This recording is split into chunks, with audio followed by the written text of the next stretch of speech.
All right, thank you. Good morning, Mr. Arlington. Good morning, Your Honor. Emmy Lou McLean for the plaintiffs. You? The slides that I think we had discussed with the court in advance, we've given copies to the government and to the court reporter, and we have some here for Your Honor as well. If you'd like. All right, thank you. Now, what would you like to do? My general practice is to ask questions that I have. I don't generally do presentations unless in certain cases I do. So is it your intent to use these sort of selectively, or do you have a plan to sort of make a formal presentation going through all these slides? So we'll use them selectively, and you should certainly ask questions anytime you feel you want, and we'll refer to them just interspersed throughout our arguments as we. All right, so you will show them as needed. I assume you have good knowledge and access to know when these might be handy in terms of any response. All right, good. And does the government have any slides or anything you'd like to? All right. All right, first let me ask, I think the first thing that we have to address on a motion for preliminary injunction is the balance of hardships and the question of irreparable injury.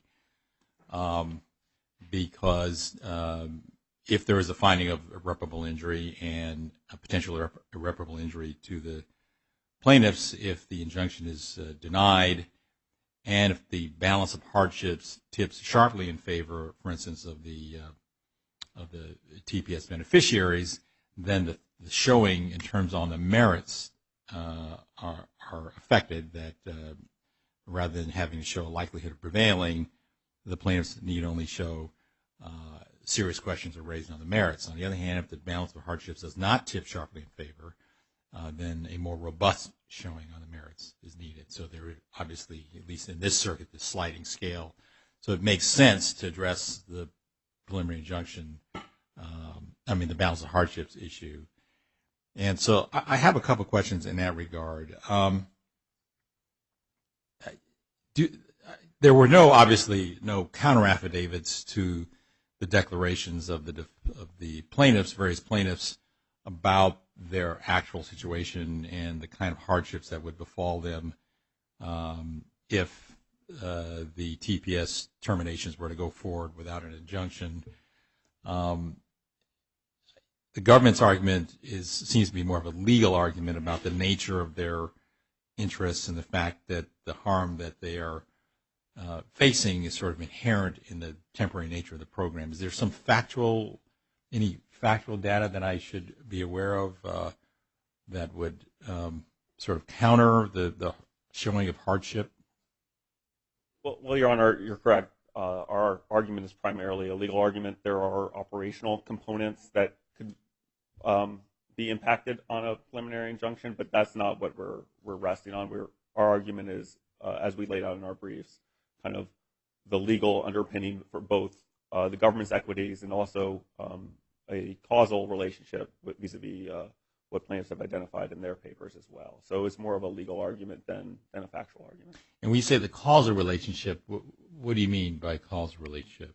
Well, the way I understand plaintiffs' argument is if there is an illegal reason to terminate TPS, then their hardships relate to that illegal decision. And so it's premised on a decision on the merits. So we are not up here trying to put doubt on anything that's identified in plaintiffs' declarations by any means. That's not what we're trying to do. What we're addressing is the fact is that the inherent nature of TPS is the causal relationship to any harms that are identified, unless the action itself was illegal. But that would require a decision or an assessment of the likelihood of success on the merits. And so what we believe is that this preliminary injunction motion wins or loses on the likelihood of success on the merits because the argument that plaintiffs are putting forth is premised on that question. Well, that sort of creates a bit of an intellectual quandary. You're saying, well, if they are wrong on the merits, they're not really suffering any harm, only if they're right on the merits would they suffer any harm. It's essentially what you're saying. Well, no, the harm would be flowing from the statute. The statute itself, the temporary nature of the statute, is the kind of mixed up into the inherent nature of the statute would be the proximate cause of any harm that they identify, if the action is lawful. Well, but technically what I'm supposed to look at is the harm, the practical harm to one party, the plaintiff typically, if the preliminary injunction is denied, versus the harm to the defendant if the preliminary injunction is granted. That balance is what then informs how deeply and what kind of how robust the showing must be on the merits. You're suggesting we look almost at the merits, because if you win on the merits, they really are not suffering any cognizable harm, is what you're saying. From the decision at issue. And what I would say is that the harm, legal harm that we identified to the government is the Congress setting up a system that provides deference and discretion for the secretary to make these difficult judgment calls, and that assuming a world where this was a lawful decision, then that disrupts kind of the scheme established by Congress. Again, premised on the question of the merits. So our point is that and that would be true with any preliminary injunction against any governmental action seeking to enforce some statute, whether it's a congressional statute, a state statute, some municipal ordinance. The court would be upsetting the regulatory scheme enacted arguably duly enacted by the legislature and the executive. I mean, that's almost true for every public injunction, what you're saying. This one's a little bit different because of such discretion given to the secretary. The scheme set up by Congress is an understanding, more so than in other contexts, of the deference given and how it's a balancing of the various factors in assessing something that Congress had precluded from judicial review for the ultimate decision. And so this takes on a different nature than maybe just a run-of-the-mill arbitrary and capricious claim about some regulation. Is there some concrete harm to the government if the status quo were continued until this case is adjudicated? In other words, is there any claim of threat to national security or economic harm that would befall the nation or some industry, or other than the idea that Congress, especially in this area of immigration policy, and the executive should be able to carry out with the deference normally due without interference from the judiciary? Is there some concrete harm? There's an operational harm of starting and stopping employment authorization documents, trying to figure out how to carry that out.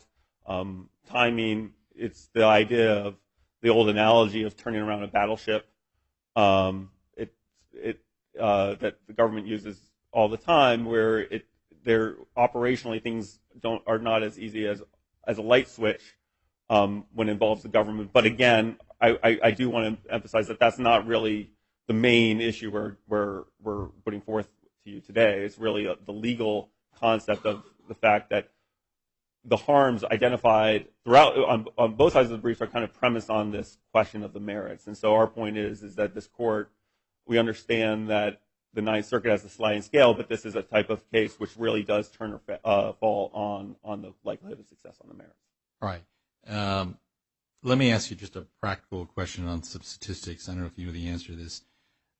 We know the numbers of TPS beneficiaries from the four countries. El Salvador has over 263,000 people. Haiti, almost 59,000 people. Fewer numbers, 5,000 or so. Nicaragua, and about a little over 1,000 from Sudan.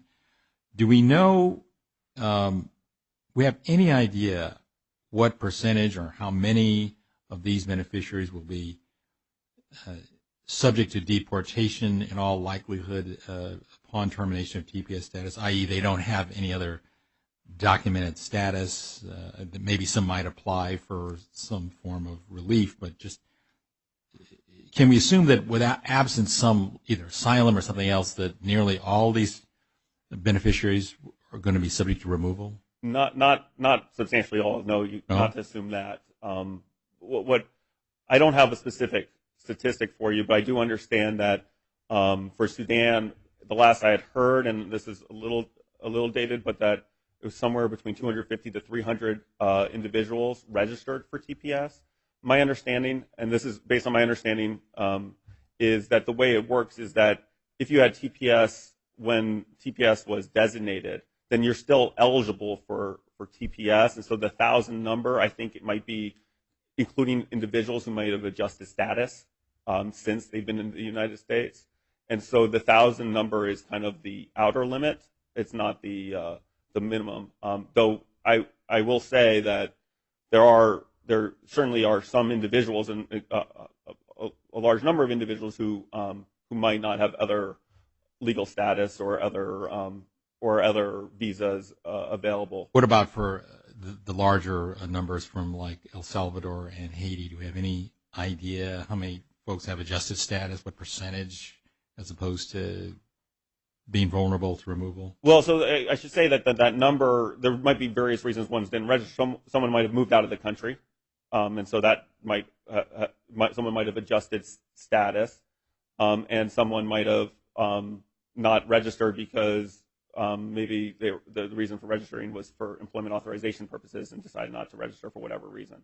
So I don't want to say that the number of 264 or 250, I have that number 264 in my mind, is the end-all be-all number for Sudan. I'm not quite sure. I don't have the statistics for the others, but I do think that there's a sizable percentage that falls into every camp of adjustment of status, not maybe other visas, maybe left this country, and not having any other legal status as well.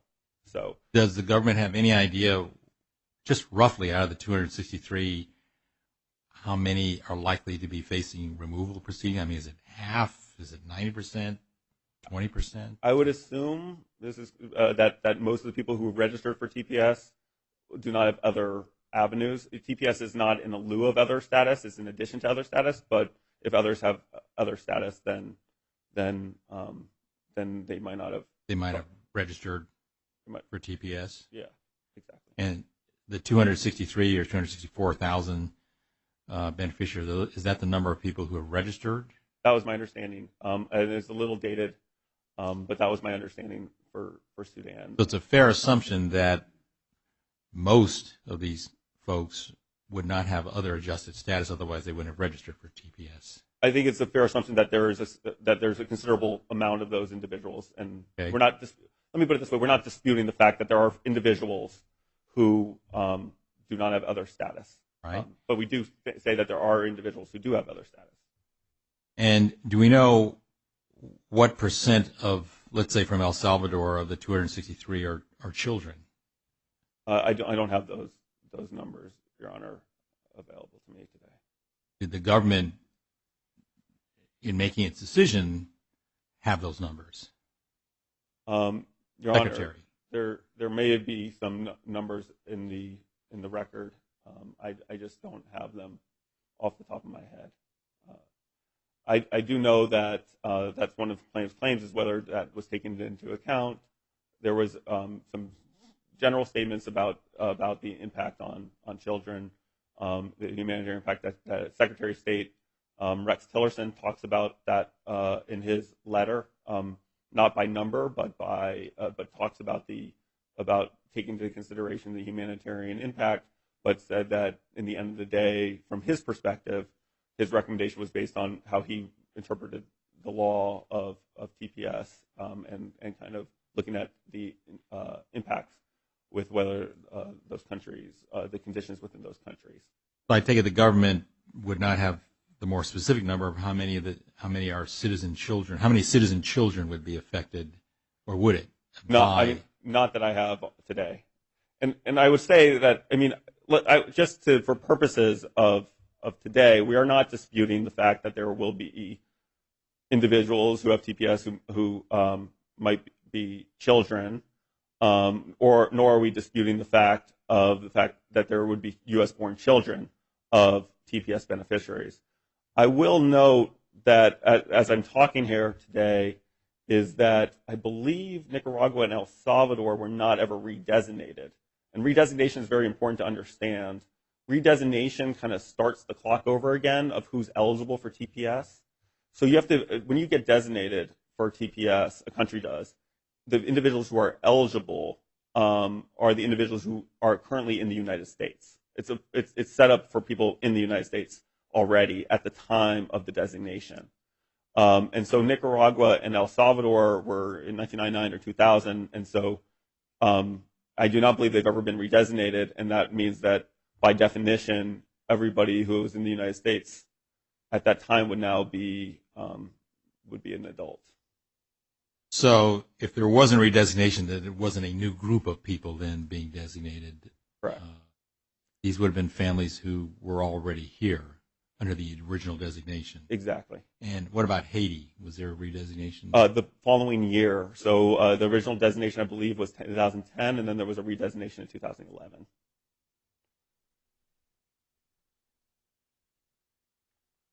And I believe, and Sudan has been redesignated.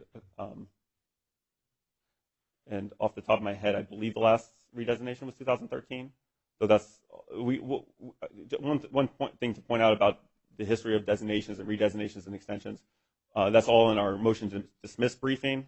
We try to lay out the history in our motion to dismiss briefing of the Federal Register notices for each of these countries. Right. And then let me ask about Sudan in particular. I think some of the initial documents indicated that there were concerns about the safety, the conditions in Sudan being still insufficiently safe to return, and then that was refined at some point to say, well, certain parts of Sudan are now safe, certain parts are not so safe, and therefore the conditions to terminate TPS status have been met. Is there some indication as to what regions and how much of the population in Sudan are in areas that DHS still considers not safe to return to? Well, so in the Federal Register notice, it refers to the regions such as, I think Darfur might have been one of the regions discussed. So the Federal Register notice itself refers to the regions. I will note. Do you have any idea of what percentage of the population is affected in those designated regions? No, Your Honor. I don't. What I do know is that the Federal Register notice talks about the ability of Sudan as a general matter of being able to provide for the safe return of its nationals, given the population involved, and the remainder of the country. The remainder of the country, but I guess it seems like it's an obvious question, but you would think you'd want to know what parts of the country and where the population centers are, and how much of the population is still affected by areas acknowledged by DHS as not being safe. And more to the point, if you're going to remove the Sudanese beneficiaries, would it make a difference which regions, if you're going to start parceling up a country by regions that are safe and unsafe, wouldn't it matter before you deport somebody that their family is in a safe or an unsafe region? I mean, does that make any difference? Well, I think that it's the question, and that the Federal Register notice discuss is it kind of discussed it in two different ways. First, the question of whether the originating conditions no longer apply, and then whether there could be provided for the safe return of the nationals. And you're talking about the second component. Yes. And on that second component, what it made a finding, as discussed in the Federal Register notice, is that the country as a whole could sufficiently provide for the return of up to 1,000 nationals if it was for all of the TPS beneficiaries. But what if their family, their roots are in a region like in Darfur, in an area that is problematic, to say, well, okay, they can safely reside, they can go back to a country, but they're going to go back to a country where, they're not from the different part of the country, where they don't have any roots or connections or cultural ties or whatever it is. I'm just wondering whether that was considered. So what the Federal Register notice, I just refer you to the Federal Register notice in terms of the explanation about what was considered for those regions. All right.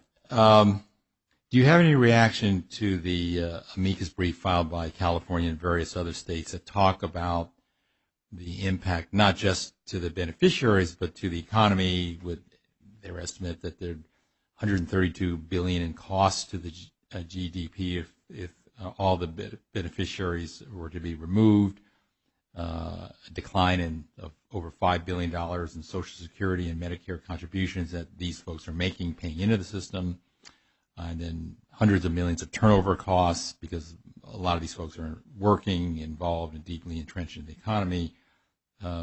Does government take issue with any of those estimates? Is, again, a legal argument on the causation question that we discussed vis-a-vis the individual plaintiffs.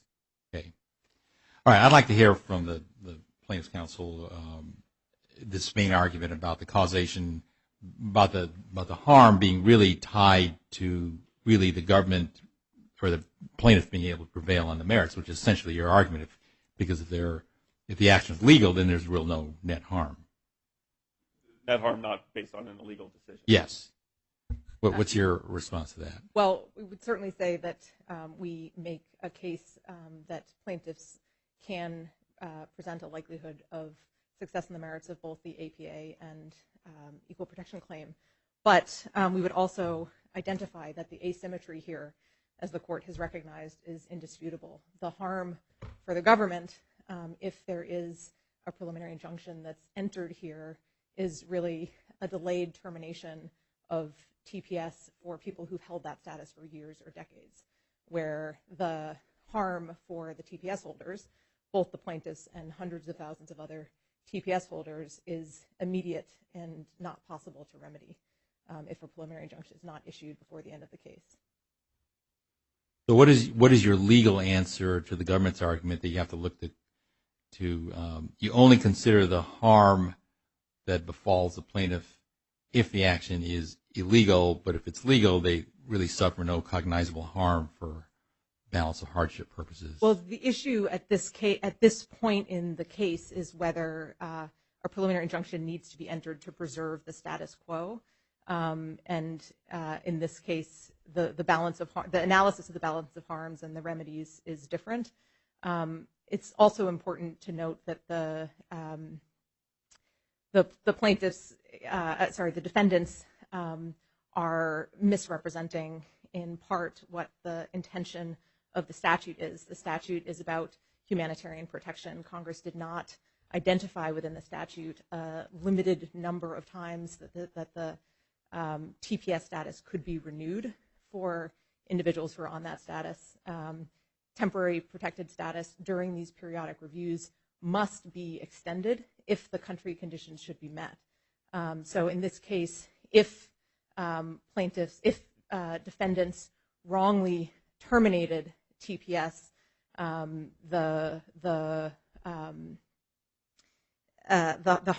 proximal cause of the harm is defendants' actions, not anything related to any sort of temporary nature of the statute or temporary nature of a periodic designation within the statute. Well, the argument, though, is if they're right, then there's no harm, so you should look at who prevails on the merits almost as a precondition to determining whether there's a irreparable injury and balance of hardships. In your legal position, Your Honor, we don't assert that it is not relevant for this court to consider whether we have a likelihood of success on the merits of both the APA and the equal protection claim. We believe that there is a strong likelihood of success on the merits of the APA and equal protection claim, but also that there is a dramatic difference in the balance of equities and the harms that are at issue in this case. As Your Honor identified, is found in the amicus briefs in this case, and as well in defendants' own evidence that they have presented, statements from the Department of Defense, the Department of State, Department of Homeland Security. We've tried to catalog those in what you have as slide 14 of the slides before you.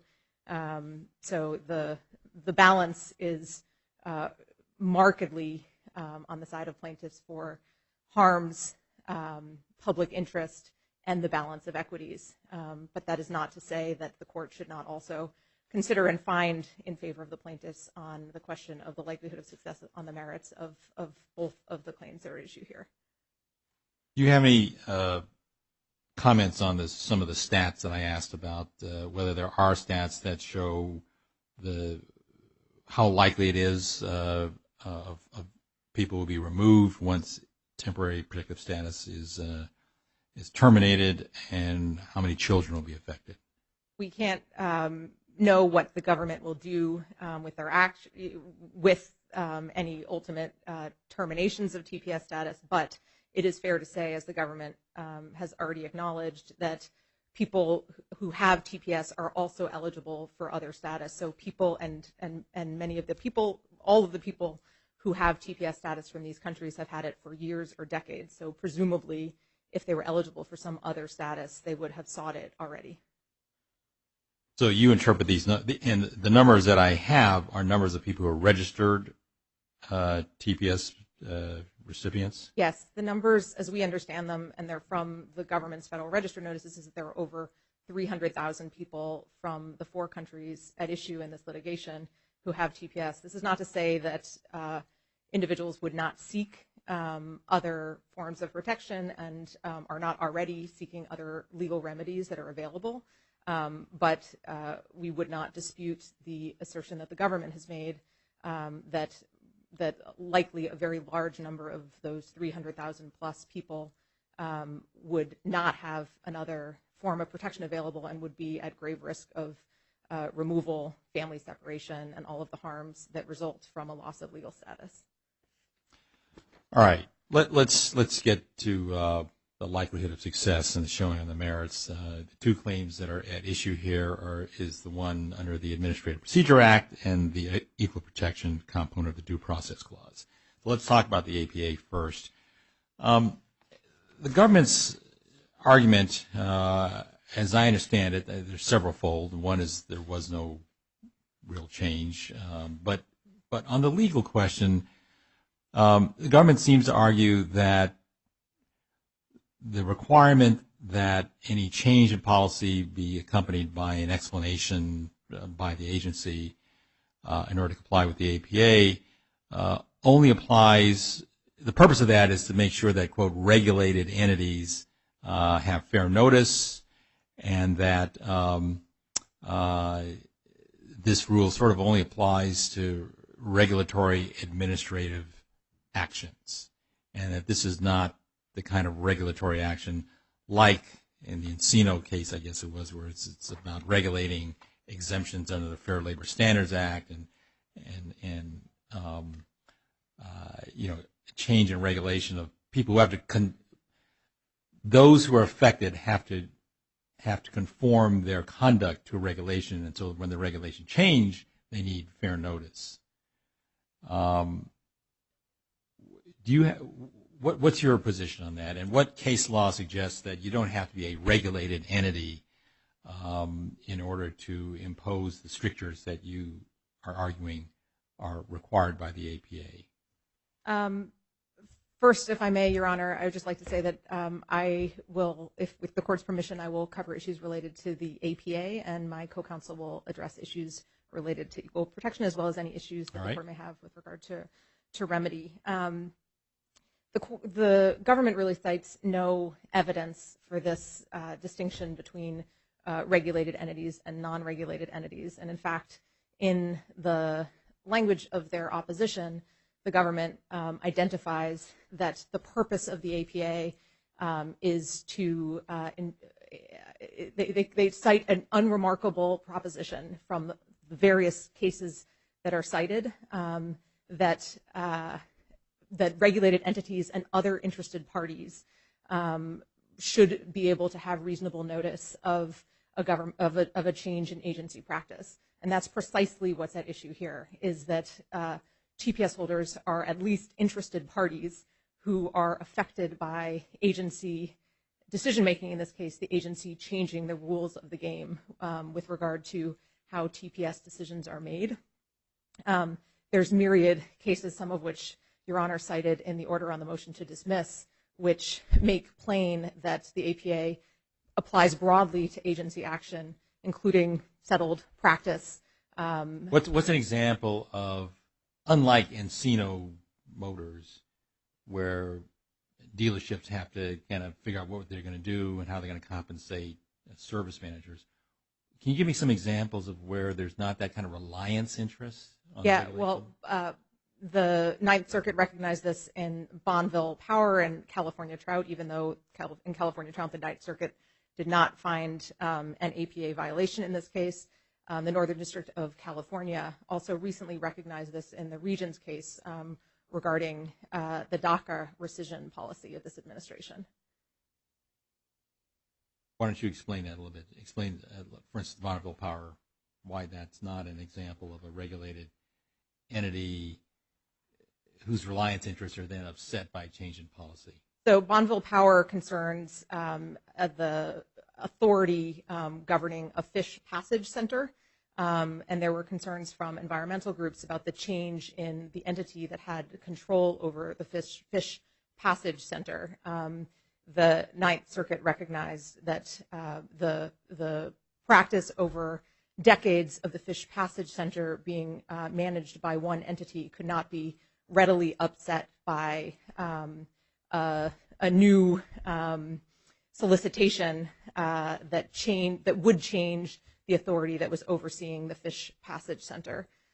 Similarly, in California Trout, while the court did not find an APA violation in that case, the court recognized that an APA violation could be found and could be determined by the implied rules of the court with regard to whether a late intervention would be permissible. Obviously, these are different from the context of Encino Motor Cars, where you're talking about a regulated entity and a statute that's at issue. And so your view is that you don't have to show sort of any particular reliance interest on the part of those subject to the regulation being unsettled or upset in order to trigger the APA requirement. Certainly not, and the case law from the Supreme Court on down is clear that a reliance interest is not required. But when you say, what's a good example of case law that says no reliance interest is required?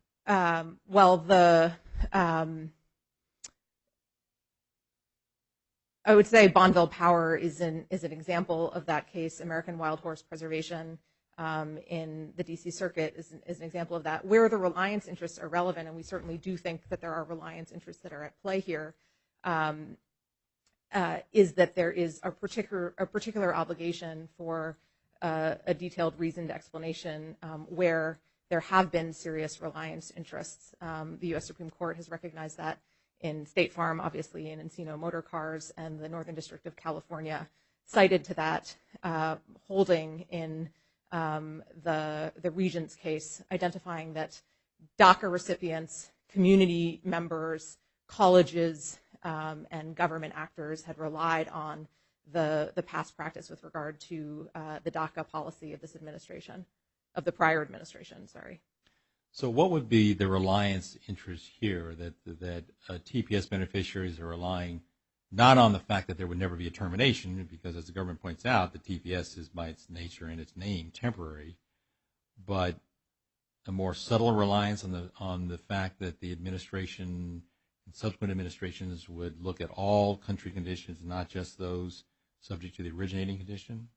Yes, Your Honor. As the plaintiff's declarations make clear, they have relied on the interpretation of the temporary protected status statute over the years, and in some cases decades, that they've had TPS protection to presume that as long as the country conditions remained such that it was unsafe for them to return, the TPS would not be terminated. They have paid attention to what various administrations have done with regard to TPS, and they have responded by becoming more integrated in their communities based on an analysis of both the administration over time, various administrations' practice, and an analysis of what was happening in their countries. So plaintiffs have bought homes, bought businesses, settled in communities, et cetera. And so what your argument is that reliance interest does not preclude a change or termination if properly done, but does preclude a change in the rules without an explanation. Exactly, Your Honor. And how fundamental must there be a change? How fundamental must a change be in order to trigger this requirement of an explanation? The government argues that they didn't really radically change the rules. It was just weighing factors differently. Now, if that were factually true, would that be sufficient or insufficient to trigger the explanation mandate? First of all, that's not factually true. The change here, as voluminous evidence demonstrates, and I would be glad to discuss with you if that's of interest, but the evidence demonstrates that there was a category of information that was considered central, as evident in the declaration of Leon Rodriguez, the former USCIS director, paragraphs 16 through 18 of his declaration, that was precluded from consideration by this administration in their TPS determinations. That's precisely the kind of legal question that is at issue and that does constitute a rule. This is not just a change in emphasis. It's not. There are various other changes in agency practice that we have identified and is identified in the record evidence, including a change of the timing of when Federal Register notices are presented and who is responsible for drafting certain things. Those are not the kinds of changes where the APA obligation for a reasoned explanation would inherently be triggered. This is a fundamentally different kind of change. So how do you distinguish between those that are, quote, fundamentally different and those that are not? Well, the difference is made in the definition of agency action. Under the APA, agency action includes a rule, and a rule includes and is defined to include an interpretation or implementation of law or policy. This is precisely what that is. Some of the other changes that are identified may be relevant for the equal protection analysis, but don't invoke that definition and would not be considered rules under the APA. So the question is whether the change is to a rule? The question is whether a change is agency action as defined under the APA. And agency action includes a rule. It's not limited to a rule, but the rule is what is at issue here. Of course, there was no rule. There was no explicit rule here. There was really more of either unwritten rule or a practice or a policy, which I had already found can constitute agency action. Yes, and Your Honor is not the only one that has found that. The Ninth Circuit has found that. The D.C. Circuit has found that. Your Honor's decision previously recognized that in citations to American Wild Horse Preservation Campaign and California Trout and Bonneville Power. But yes, a settled practice can be a way that a rule is identified, delineated, and where it can create that expectation where a reasoned explanation is required for any change. But I guess I'm asking this question maybe in a third different way. How does one judge whether you call it a change in practice, a change in policy, a change in rule? When is it fundamental enough to trigger to constitute agency action that must be justified by an explanation? Does it depend? Is it a test of materiality somehow? Is it a test of how outcome determinative it is? Is it a test of how do you determine whether that change is significant enough? It's difficult to identify exactly where something would fall on the line. In this case, it's clear we're talking about a change in the law governing how decisions are made by the agency. Certainly other changes that are less clear may also trigger agency action. So for instance, California Trout was speaking about late interventions, which I would say is arguably a less significant change in law or policy than the change that we're talking about here. Certainly not any change in the way that governments make decisions or the processes that governments go through, the government or an agency goes through in making a decision would implicate the APA obligations. So if you compare it to the case law, you get some idea of where on the scale this is your best answer, I guess. Yes, Your Honor. Okay. All right. Let me hear the government's counter or review. Yes, Your Honor, and just as a kind of a clarification, when we differentiate between APA and equal protection, just our view is they're both APA. One's an arbitrary capricious claim, and one is an equal protection claim pursuant to the APA. That's neither here nor there. I just kind of wanted to clarify that position for the record. Okay. So it's not our position that there aren't any regulated parties or interested parties here. There are. They are when there's a TPS determination. And that is where the interests lie.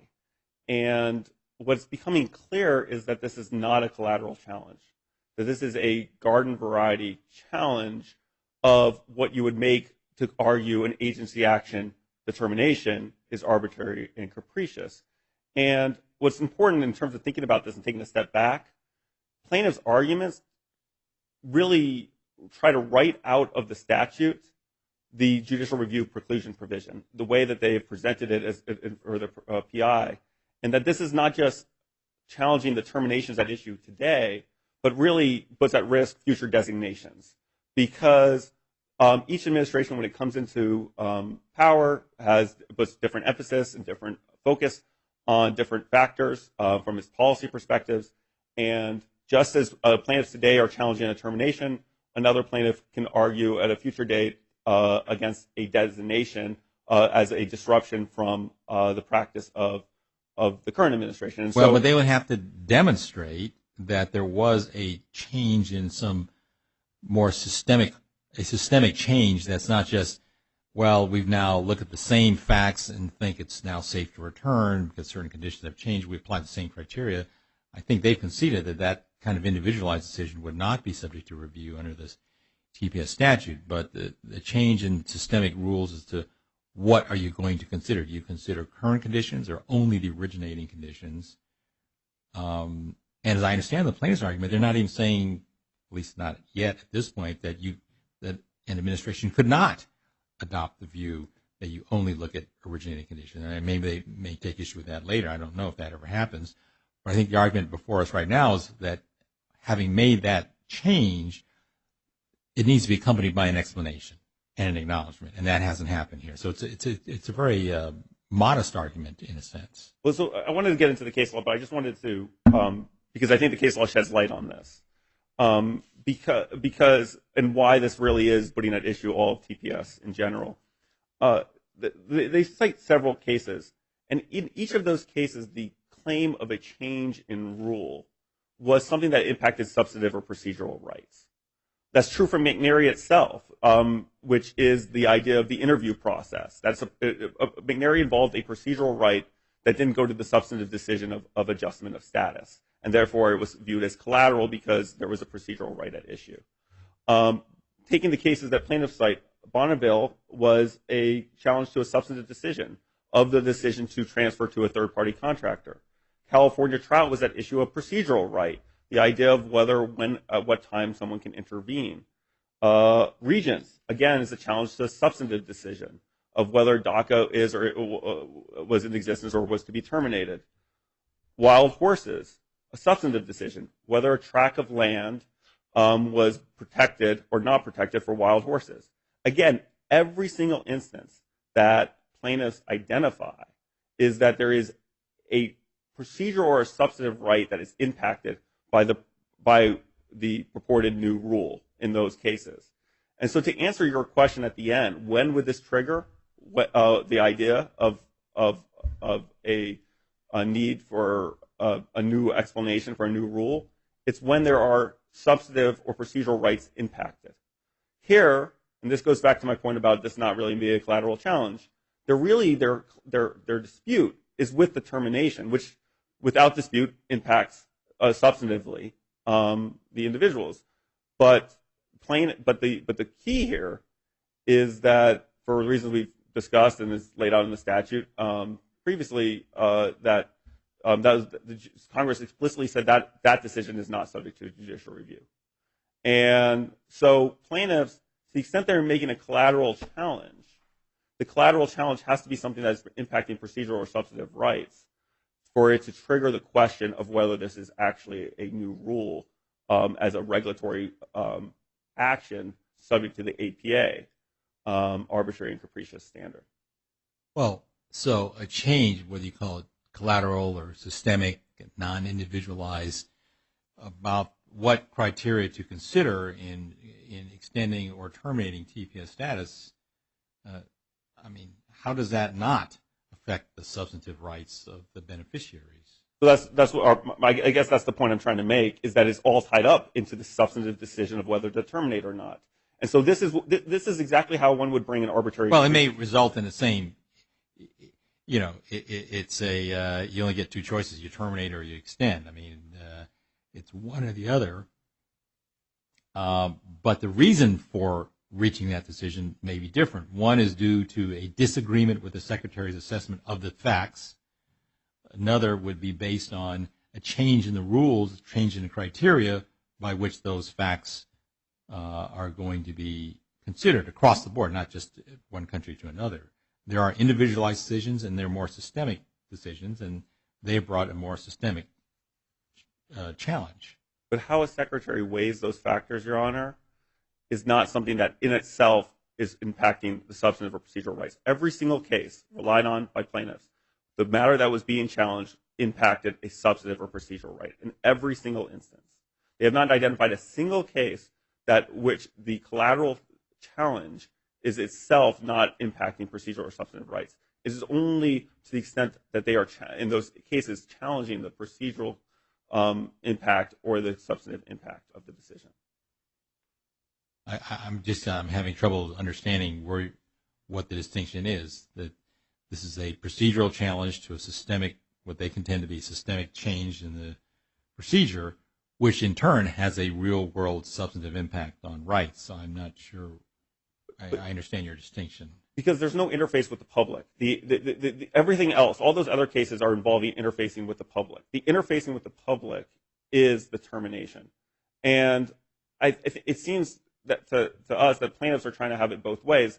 To get around the judicial review preclusion provision, they argued in the motion to dismiss stage that this was collateral. But then when they're putting forth their arguments in the PI stage, they are talking about the impact on the ultimate decision, which is not subject to judicial review. And so the key is in each of these cases, I thought their argument is what's not subject to review is the ultimate decision when it's based on sort of judging the facts, applying the standard to the facts, and different administrations, different secretaries can come out differently on the same set of facts. But their challenge here is to the broader question of how those decisions are made. And even though it may result in an invalidation of that decision, at least temporarily, it is for a different reason. Well, I would posit that if plaintiffs were bringing an APA arbitrary and capricious challenge to the termination, it would look no different than the way they have brought their challenge today. And our point is that when you're dealing with a collateral challenge like in McNary, at least there are procedural or substantive rights impacted under the new rule theory that plaintiffs are putting forth here.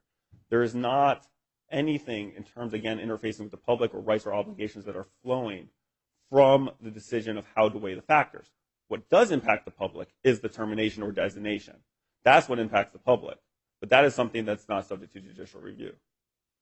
All right, let me hear the response to that argument.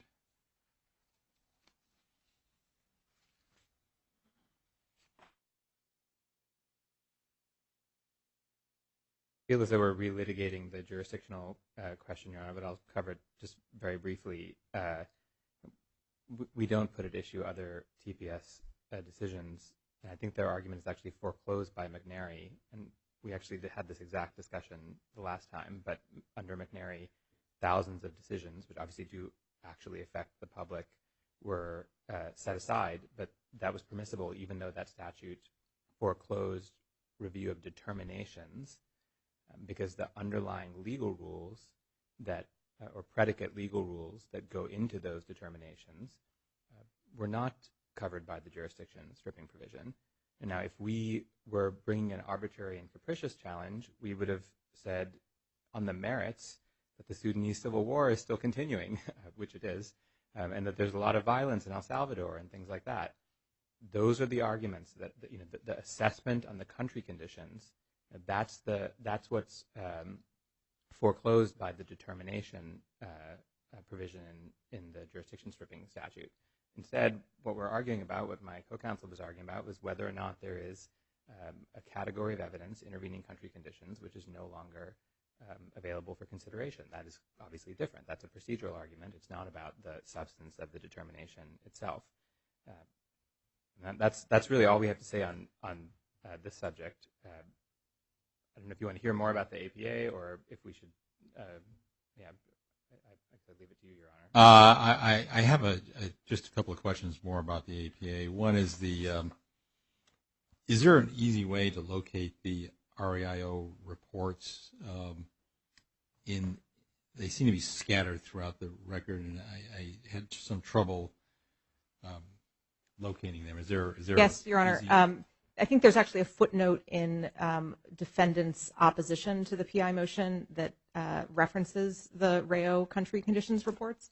We've cited some of them, but I think not all of them. So there's a footnote that identifies where they all can be found? I believe so, and we can identify that when I sit down. Okay. And they should all be available in the administrative record that defendants submitted. And so that would be helpful. Is it your view that you have sort of painted a narrative about how some of the initial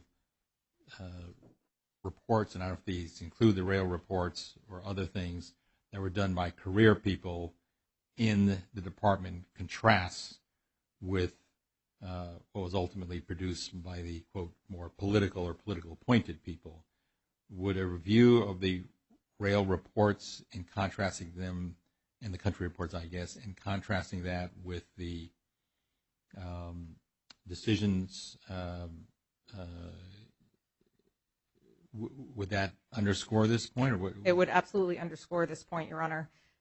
We can identify Haiti, for instance, as an example where the country conditions reports that are produced by REIO are in stark contrast to the ultimate decision memo that was presented. The decision memo in the case of Haiti terminating TPS for Haiti explicitly identifies that country conditions that are elaborated at length in the REIO report are not relevant if they're not directly related to the original reason for designation. Similar language is found in the decision memos with regard to other countries, El Salvador, Nicaragua, and Sudan, despite the fact that the REIO reports are overwhelming in their elaboration of various country conditions that would be challenging for people to return. That is explicitly excluded from consideration in the decision memos. I would also point the court to an analysis of the various different drafts of decision memos, where original drafts are prepared by the career experts. We see that in the case of Haiti and Sudan. These are elaborated as well in one of the slides that you have, where early drafts of the decision memos, including the decision memo for Sudan that was described by Francis Cisna, who's the current USCIS director, was identified as entirely incoherent. That was the email that described the decision memo as looking like someone slugged over the head, like a virtual mugging. And that's because the first part of the decision memo was drafted by a career expert who had elaborated relying on the country conditions report by REIO, as he had always done. He's someone who has worked in the administration for a decade to consider various country conditions that were at issue. The latter part of the memo, which at the time that Francis Cisna saw it had already been signed by the acting director of USCIS, included a set of recommendations that were added on by political appointee at the head of the Office of Policy and Strategy, Kathy Newble-Kovarik, that excluded any country conditions that were not originating conditions. All right, so those facts go to whether, in fact, there was a change in terms of whether intervening conditions were considered or not. Yes, Your Honor. They also might inform the equal protection analysis. Yes, Your Honor. As well. Let me ask, do the change in other changes in the process, for instance, instigating an inquiry as to whether Haitian beneficiaries, what the crime reporting and the public benefits rate is, whereas, and you contend that had never been done previously, is that a change that triggers, or is that just informs whether or not there was a change in the rules? Your Honor, relevance of that under the APA. It is not directly relevant to the APA analysis. For the APA analysis, all that needs to be found is that there is a settled past practice, that there was a change in that practice, and that there was no reasoned explanation about that change. In this case, the third issue is almost irrelevant because the government denies, in fact, that there was a change. So the main issue at play with regard to the APA analysis is whether there was a settled past practice and whether there is a current practice. There are various changes that the record makes crystal clear, including changes of the timing for the Federal Register notices, the seeking of irrelevant data that the government had not sought previously and thus had great difficulty in actually acquiring because it had not previously been collected, as well as these sort of 11th hour radical transformations of the decision memos which the Secretary signed and which had not happened before. A long-time career official, Don Neufeld, the head of the Service Center operations, said that this was something that was very inconsistent with past practice as identified at with the first periodic review, the periodic review of Haiti, but became the inconsistency and incoherence and dramatic changes became consistent over time with this administration, although they varied dramatically from previous administrations. How is that relevant to the APA? It's not relevant to the APA. It's circumstantial for the APA. It is directly relevant for the Arlington Heights analysis in the equal protection claim. And how is it circumstantially relevant to the APA? It is to be clear. It is not the court need not identify even that any of those changes occurred with regard to the APA. The APA claim specifically is around the rule change in terms of the interpretation of the statute. The fact that that rule change is so readily apparent exists alongside these dramatic additional changes that we see with this administration, which is relevant to the APA analysis that rule change was in part driven by racial animus. Is it relevant to, I understand the equal protection argument, but is it relevant to the APA because it shows some motive for a rule change and therefore tends to substantiate that there was, in fact, a rule change? It could substantiate that there was a change. It is not required. Really, the APA claim is extraordinarily narrow, and the court can find that without any other changes. If the only change that the court identified was this change in the statutory interpretation or the way that the statute was being interpreted by the agency, that would create this obligation for reasoned explanation that the government acknowledges that they have not provided because they deny that the rule change, in fact, occurred. All right. So subsequent to this court's order denying motion to dismiss and the various facts, quote unquote, that were mainly documents that were quoted in that order, what would you, if you could summarize what has emerged through discovery to substantiate the fact of a rule change, what would you point to? There's the declarations of former Director Rodriguez and Ambassador Nealon. What else would you point to? Yes. So certainly the testimony of former Director Rodriguez as directly contrasted with the sworn testimony of current DHS secretaries is highly relevant in identifying that there was a rule in the past, and that rule has been dramatically changed. A comparison of the decision memos from prior. I went through that in my order fairly extensively. But we didn't have actually at the time of your order the decision memos. Oh, the decision memo. Yeah. So contrasting the decision memos. Yes.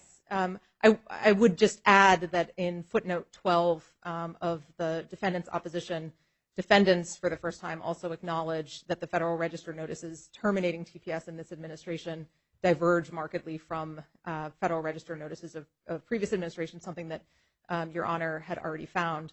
The decision memos we now have and were not part of the record at the time. What do they show regarding the change? So with the decision memos are, in the interest of clarity, based on the country conditions reports. They're prepared by USCIS. They're ultimately signed by the USCIS director with a recommendation to the DHS secretary, and then ultimately signed by the DHS secretary that Kathy Newbold-Kovarik identified as the way that a decision is ultimately made. And we have in the record past decision memos that were signed by Leon Rodriguez from 2016, specifically for El Salvador and Nicaragua, and those differ markedly from the termination decision memos of this administration for the same countries. That's evident in slides 3 and 4 that you have before you, where in Leon Rodriguez's decision memo, we see exactly what he described in his declaration, that the TPS is being extended not only for the originating conditions, but also and explicitly because of subsequent environmental disasters. In contrast, in slide 4, we see the termination decision memos of this administration for the same countries, where the termination memos state that termination is recommended because, quote, current challenges cannot be tied to, end quote, the original conditions. There's a clear conflict there. Your Honor already identified the comparison between the RAO country conditions reports and the decision memos. That's extraordinarily important for this analysis as well. From the record evidence in this case, we know that the RAO country conditions reports, unlike the decision memos, have largely remained unimpacted by political influence, and so they do provide a detailed analysis of the facts on the ground at a particular point in time where the career experts are conducting their analysis. It's the country conditions reports that USCIS draws on in crafting a decision memo, and what we know is and the record evidence makes clear, under prior administrations, a broad array of country conditions within the RAO reports would be drawn on, where that was not the case with regard to this administration. In specifically, slide 5 includes the language from the Haiti TPS termination decision memo, which states that any current issues in Haiti are unrelated to the 2010 earthquake. So it doesn't deny that the country conditions in the RAO report exist. It just excludes them from the calculus. The last thing that I would highlight is the statements of both of decision makers, political actors, and the career experts. So we have, for instance, DHS Secretary Duke stating explicitly in an email to then DHS Secretary Kelly that the TPS decisions represented a strong break with past practice. I believe that's Exhibit 30 in plaintiff's exhibits. We have also in the record plaintiff's Exhibit 2, which provides prima facie evidence of the old and the new rules, where Kathy Newbold-Kovarik, the head of the Office of Policy and Strategy, expresses concern about 3 presumably Central American memos, which, quote, read as though they'd recommend an extension. This is identified in slide 6. The career expert responds that all the standard metrics do justify extension, and the only way to justify termination would be to limit consideration to country conditions that are, quote, clearly linked to the initial disasters prompting the designations. So in some, it reads as the old rule or all the standard metrics that the career expert was familiar with and had used in prior administrations require that TPS be extended, and to get to the termination decisions, a new rule had to be applied. All right, let me ask the government. It seems to me that by every measure there was a change in as much as it, whether you look at the Federal Register of Notices, whether you look at the decision memos, whether you look at the testimony of Secretary Nielsen to Congress, whether you look at the memo from Ms. Kovarik, whether you look at the Duke email, they all indicate there was a change. Now, you can say that's not a fundamental change, that's not one triggering the APA for various reasons, but how can you possibly say that there wasn't a change from prior practice of considering all conditions that may affect the conditions in the country that would make it safe or unsafe for people to return, and one that says now it has to be clearly tied to the originating condition only? Your Honor, they plan to spend a lot of time not talking about the actual decision makers, and I would point you to two specific exhibits that we cited in our brief. Acting Secretary Duke wrote an email, contemporaneous email, to Chief of Staff of the White House, John Kelly, explaining her decision to not terminate Honduras. She said, the originating conditions no longer exist, but I'm not terminating because I've received information that Honduras cannot adequately provide for the safe return of its nationals. But she made the decision that that's the only reason to save Honduras, or Honduras, and that was a temporary extension, as I recall, not to say that they're going to stay on the list, but right now things are so we can't figure out a safe way to bring people home. Well, but that's the predicate that there no longer being a lingering condition tied to the originating event seemed to have been found there as well. That's exactly the same language from the 2016 memos on slide 3 of plaintiff's slides.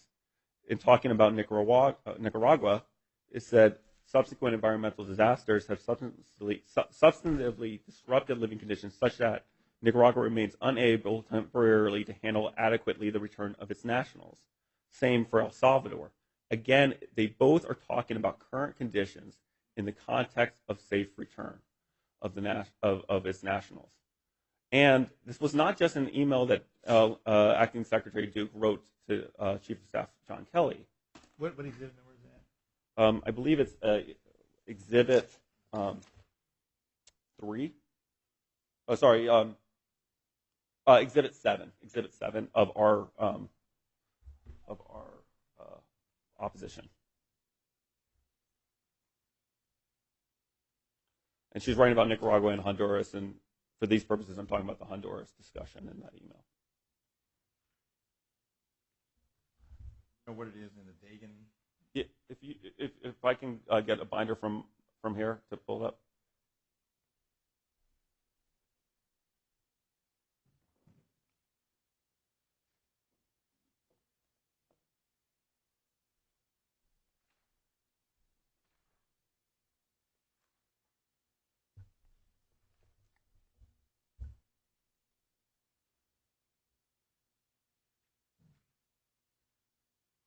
Yes, so it's Exhibit 7, and it's the email from what says S2ECD to John Kelly, and we'd stipulate that email is from, at the bottom of the email it says Elaine Duke, Acting Secretary, Department of Homeland Security.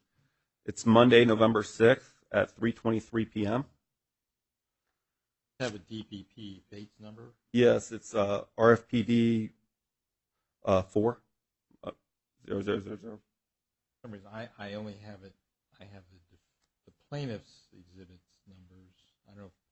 I know there's a version of that somewhere in here because I remember reading what you just said. I'm happy to give you my copy here. All right. Just unless the plaintiff knows which number it is in the Dagan.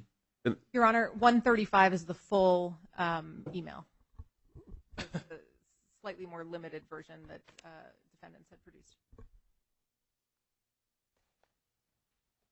the bottom email that we're citing for those purposes. That top.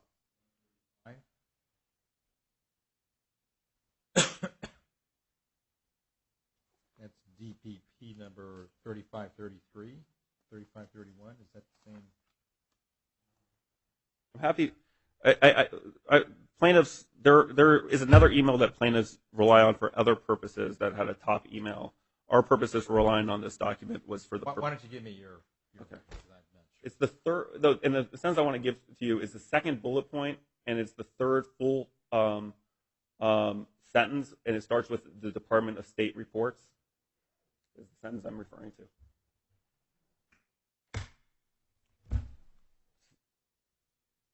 So it's the second bullet point? Second bullet point. Third full sentence starts with the Department of State. So this is where, this is from... the bottom of the email is signed Elaine Duke. From Secretary Duke to Kelly, saying that, referring to the extension of 6 months under a no decision, deferring a decision essentially. Much documentation I received is conflicting. The Department of State report says country conditions do not exist, but it also states that Honduras is unable at this time to adequately handle the return of their 86,000 plus nationals. So it does state that the country conditions do not exist. Does that mean the country conditions tied to the original or generally? I understand it as the original conditions no longer exist. Okay. And what in support is Acting Secretary Duke wrote an internal memo. This is a different exhibit that I'm referring to now that's consistent with this email. And that is her internal memo that talks about her struggling with her decisions of the various decisions before her. And in that, she makes the decision not to terminate El Salvador or Honduras at that time. And she says both about Honduras and El Salvador that the originating conditions no longer exist, but she uses the term discretionary factors is the term she uses in that internal memo, provide that neither El Salvador nor Honduras can provide for the safe return of their nationals, and therefore I'm not terminating at this time. But I don't see how that changes the basic premise, and that is at this point they are looking only at country conditions tied to the originating event which gave rise to TPS status, whether at that point, having found that that no longer obtains, whether they should go forward and terminate or defer, given that the government says they can't, the Honduran government says they can't handle it, and maybe in the exercise of discretion to delay. That doesn't mean that the fundamental analysis is not consistent with what the plaintiffs are saying. That is, at this point, they are only looking at country conditions that are tied to the original conditions. They're not saying, let's look at everything. So a couple of responses to that, Your Honor. First, if you look at slide 3 of plaintiff's slides, that's exactly the same thing that they're saying in terms that plaintiffs are pointing out about whether they could provide for the adequate return of. Well, but it's due to subsequent environmental disasters subsequent to the originating condition, which was Hurricane Mitch. But by definition, Your Honor, the question of whether individuals can safely return to those countries, which is the term in the statute, it requires the conditions on the ground at that time. And that's exactly what Acting Secretary Duke is both explaining to Chief of Staff John Kelly and in her internal memo. And I want to kind of further illustrate this point is plaintiffs spend a lot of time talking about the USCIS decision memo. They ignore that Acting Secretary Duke explicitly asked for the recommendation of, or the assessment of Admiral Tidd, the head of Southern Command, about how a termination would impact military operations. And indeed explains in an email to Chief of Staff John Kelly, a different email on Exhibit 3 of our opposition, that those foreign policy considerations about Honduras and how she's going to be meeting with Admiral Tidd factored into her decision. She also explicitly asked for the input of Ambassador Nealon. Ambassador Nealon was Assistant Secretary of International Affairs and acting Under Secretary of Policy under Elaine Duke. He has served for 33 years in the State Department previously, and had served for 3 years as ambassador to Honduras from 2014 to 2017. And he wrote a memo explaining his thought process for Nicaragua, El Salvador, and Honduras. And he recommended against termination, didn't he? And Elaine Duke decided not to terminate Honduras or El Salvador at that time. And so he says in his deposition testimony that she explicitly asked him for his input. So she went out of her way to ask for input from the Southern Command, from Ambassador Nealon. But getting input and making the ultimate decision and deciding what to weigh in there or what to consider in that ultimate decision are two different things.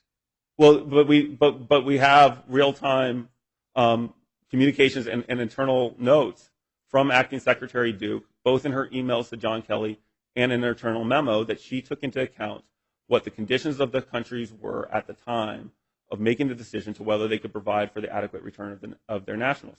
She also talked about looking at intelligence assessments. She talked about the State Department assessments and other intelligence assessments and the various recommendations that she received. And so if you look at the totality of the record, we would posit that there might be a difference in emphasis, as every administration has differences in emphasis, as it would be expected, but that the language that Acting Secretary Duke used in her emails is not very different than the emphasis put on with these decision memos that they cited in their slide 3. Well, and actually, as I understand your argument in the briefs, that the government argues that the TPS statute requires consideration of current conditions in determining whether folks can be safely returned. And that is evidence that if it requires it, then you presume that the Secretary followed that. That's part of your argument? Correct, Your Honor, and that the evidence backs that up, the evidence I just cited. So, well, that's interesting, because that suggests that the TPS statute, if we ever got to this issue, actually does require, and as a substantive matter, consideration of conditions other than the originating conditions. Well, and in the deposition of Kathy Nubella-Cavart, she acknowledged that as well. They talk a lot about her deposition and her emails, but she also acknowledged that we cite in our brief. And so I would just say that I would refer Your Honor to the full record and to the materials that we have cited that we think supports the notion that there might be a change of emphasis, but that is not. And this goes back to the legal question that we were discussing earlier, is what do you do when there's a change in emphasis coming in from with different administration comes in maybe with a different perspective, but it's a question of how to weigh certain factors.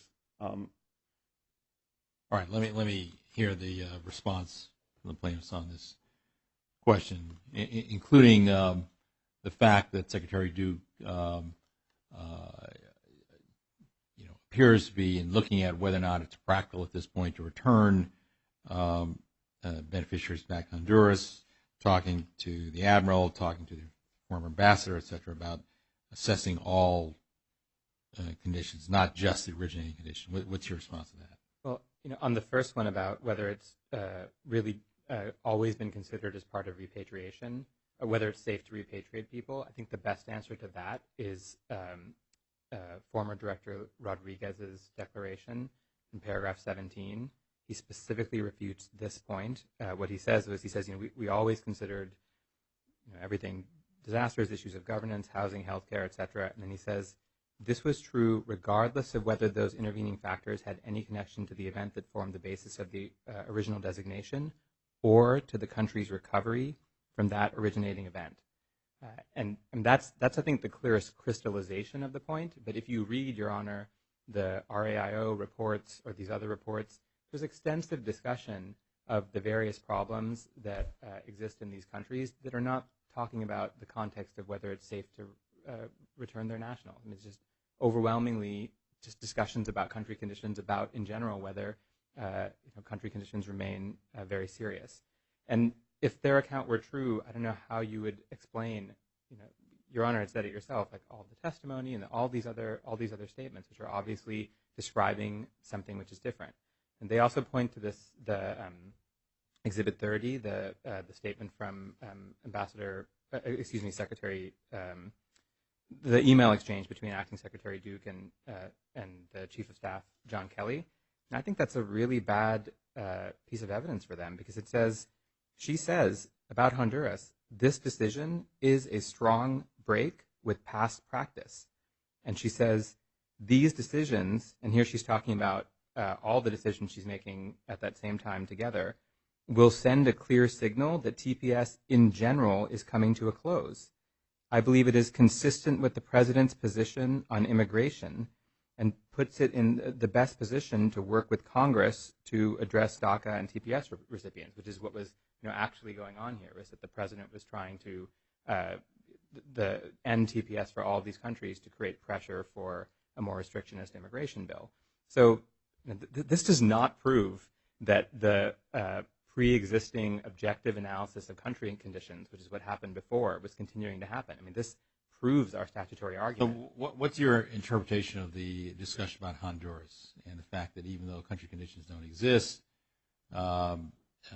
we can't just send back 86,000 nationals at this point. Therefore, that implicitly means that consideration is given to other conditions than the country conditions narrowly defined. Yeah, I think it's true that she was obviously in trying to decide this decision, she wasn't strictly adhering to the newly formulated rule in that description, in that particular passage.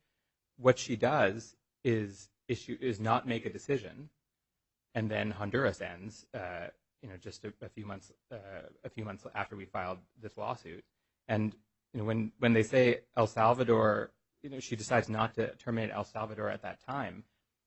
The decision date wasn't at that time. The administration was pushing them to make the decision right then in advance. Instead, she just waited, and the decision happened at the next decision point, which was January. That was Secretary Nielsen who made that decision, and the next time El Salvador came up, it got terminated. So it's quite deceptive, or misleading. I don't mean to suggest my opponent is misleading, but I don't think it's fair to. I was saying I don't think it's fair to characterize this as saying that she chose to extend El Salvador in some way. El Salvador is terminated 2 months after this conversation takes place. As to the input, Your Honor, yeah, what Southcom said is quite striking. It says if you end TPS for Haiti, there will be all kinds of instability. It implies that the U.S. might have to get involved in Haiti, and similar statements from Southcom are made as to El Salvador. So the input is don't end TPS for these countries, and of course they do it anyway. Similarly, Ambassador Nealon obviously says in his report, his non-concurrence memo, that he would extend TPS for these countries. So yes, it's true that she was considering sources from elsewhere, but the effect of that consideration was obviously ignored in favor of the overwhelming pressure created by the new rule and the administration's politics underlying it, which I'll get to as soon as we talk about the Equal Protection Clause. All right. Do you have a legal response to the argument that the TPS statute actually, in assessing whether people can be safely returned, actually mandates consideration of all current conditions? I see in the evidence a distinction that the agency has drawn between this question of assessing current country conditions writ large on the one hand, and then what I see is a different, although related question, which is the country in a position to accept the return of its nationals, which seems to depend on how many there are and what time frame and things like that. So to me, those are analytically distinct questions. But I think Your Honor is right that if this is what you intended to say, I think the government is now boxed in they're committed to the view that the statute requires consideration of current country conditions. So I think if we win that in fact the agency was not considering current country conditions, which is what their testimony said, and there's lots of evidence of that, then they have sort of boxed them into the fact that they have violated the statute. All right, let's go on to equal protection. the government, since you're up, obviously there's a threshold question as to what standard of review applies here in light of the Trump versus Hawaii case. And they've cited what is cited in the Hawaii versus Trump case, 3 decisions: Kleindienst, Fiala versus Bell, and Raha versus Mukasey. So there's some broad language in there about deference to the government, to the legislative and executive branches when it comes to matters of immigration, particularly admission of alien admission, which is one distinction. There's also mentioned Fiala about national security, but there's also reference in there to Congress's and the executive power to exclude or expel. So there is reference not just to admission, but also the removal. What's your analysis of that language? I mean, one could read that broadly as saying, well, anything having to do with admission or expulsion of aliens falls under this kind of overpowering authority of the executive and the legislative branch, subject to very little judicial scrutiny. What do you say about that language in Kleindienst and Fiala? 2 thoughts, Your Honor. First, that formulation, exclude or expel, goes right back to the 1890s, and you'll find similar language in, I believe, in Fong Yue Ting, in Fongyueting, in Yamataya v. Fisher. Right back, this exclude or expel language is there. But from very early on, the courts nonetheless distinguished between the power to exclude people and the power to deport them.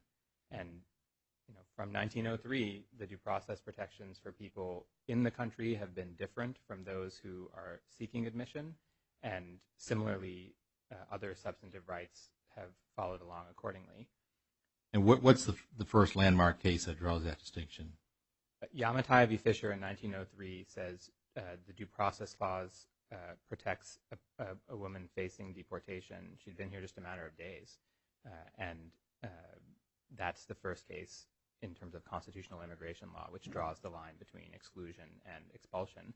But then the line persists, and you see case after case saying we've long drawn this distinction between people seeking admission and people who are already here.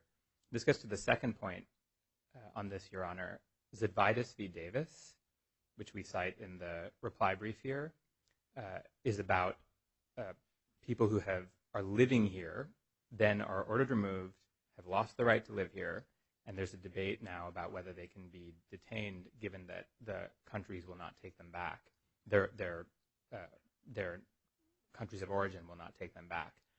It applies Hornbook substantive due process law to that question, ultimately ruling on statutory grounds, but only after a fairly substantial constitutional analysis. It's about expelling people, not excluding them, yet nonetheless applies normal due process law. And it's about foreign policy. In fact, there's extensive discussion about the effect of this on repatriation negotiations. That's one. There are other cases, too, that do not apply the extremely deferential standard of review that's operating in Trump. Is there a difference, though, between due process, Fourth Amendment, Fifth Amendment rights, and an equal protection right, especially an equal protection challenge that is based on national origin, which, of course, gets to the core of a lot of immigration policy? There's an argument that at least equal protection involves a different set of considerations than looking at whether procedural due process was violated or whether Fourth Amendment violation was violated. So you're pressing me a little bit here because we haven't briefed this subject, and this isn't a motion for reconsideration, I think. But going a bit from memory, the Ninth Circuit's decision, Kwai Fun Wong, is involving an excludable. So it's a person who is denied admission and is subject to expedited removal, but the court nonetheless holds that the prescriptions against, I believe it's either race discrimination or religious discrimination, or maybe it's a combination of them, would still apply to that person. And my underlying point here is to say that if anything, I think the courts would view equal protection as on the other side of that line, and they would say the prescription on race discrimination is tantamount to the prescription on torture or the prescription on certain other very basic fundamental protections that we would apply to people as long as they were on the territory of U.S. soil, whether or not they were seeking admission or instead being expelled. But I'm struggling a bit. I know this issue is open in the dissent in Jean v. Nielsen, which is a Supreme Court case about Haitians, about the racially discriminatory treatment of Haitians versus Cubans. And the majority Supreme Court rules in favor of the plaintiffs on a statutory ground. The dissent on other grounds, basically Justice Marshall's dissent says, well, we should look at the constitutional question here, and then provides a long explanation for why the prescriptions on race discrimination should operate in that context. So I don't think that the government has really a leg to stand on if they want to say, oh, we can engage in race discrimination because these are people who are, even if they were people who were seeking admission, and they certainly don't have authority to support that proposition with respect to people who are already here. I think the critical point about Kleindienst and Fialo and Raja, there's two. One, as Your Honor said, these are people who are seeking admission, and people who are... Raja was deportation. Yes, and Raja, and the second one is selective enforcement claims are fundamentally different. And I think Arab American Anti-Discrimination Committee v. Reno, AADC v. Reno, was really the genesis of this idea. Although I think it's also in Kleindienst to some extent, because in Kleindienst, it's because this person had previously violated their visa. That's the facially legitimate reason that is given for denying the professor the visa to come back now. So these strands have come together, and in Trump they come together because Trump is citing Raja, even though it's a case about people who are here. But the point is, Raja is a case about a person who has violated their visa.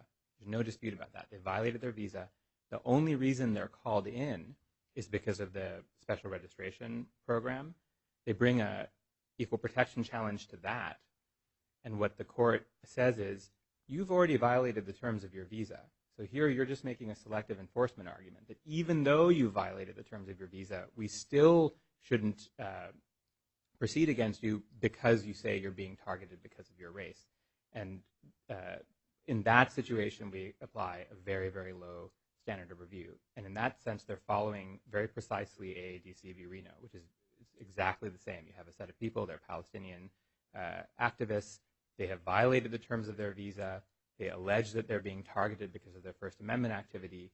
And the court says, because you are already, everyone agrees, you are here in violation of the immigration laws, and you're just saying that the motivation that went to why you were being targeted is impermissible, we apply a deferential standard of review.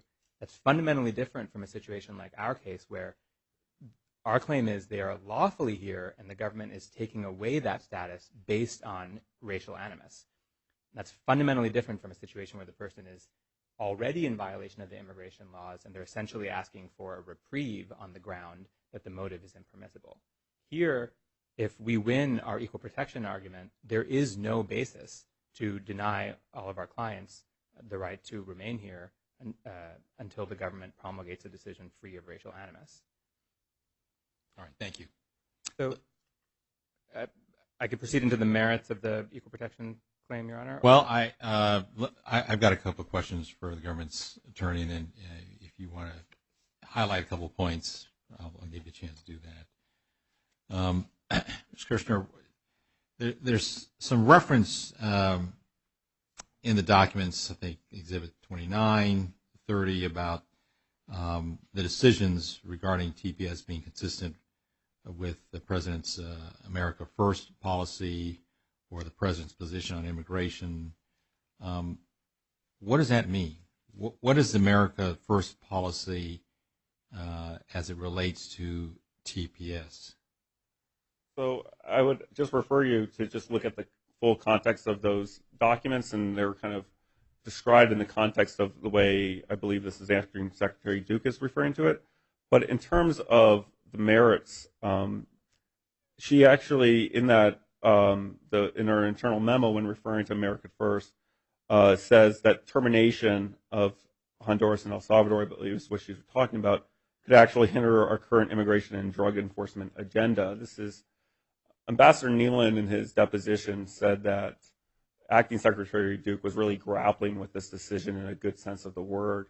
She was a voracious reader, and she was struggling with trying to get to a decision. And when she refers to America First, it kind of points in both different directions, and it's her kind of working her way through that.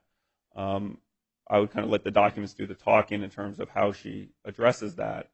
But I think that kind of discussion is pointing in various directions, as you can see in her internal memo, which is really written just for her own eyes, her struggling at trying to reach a decision here.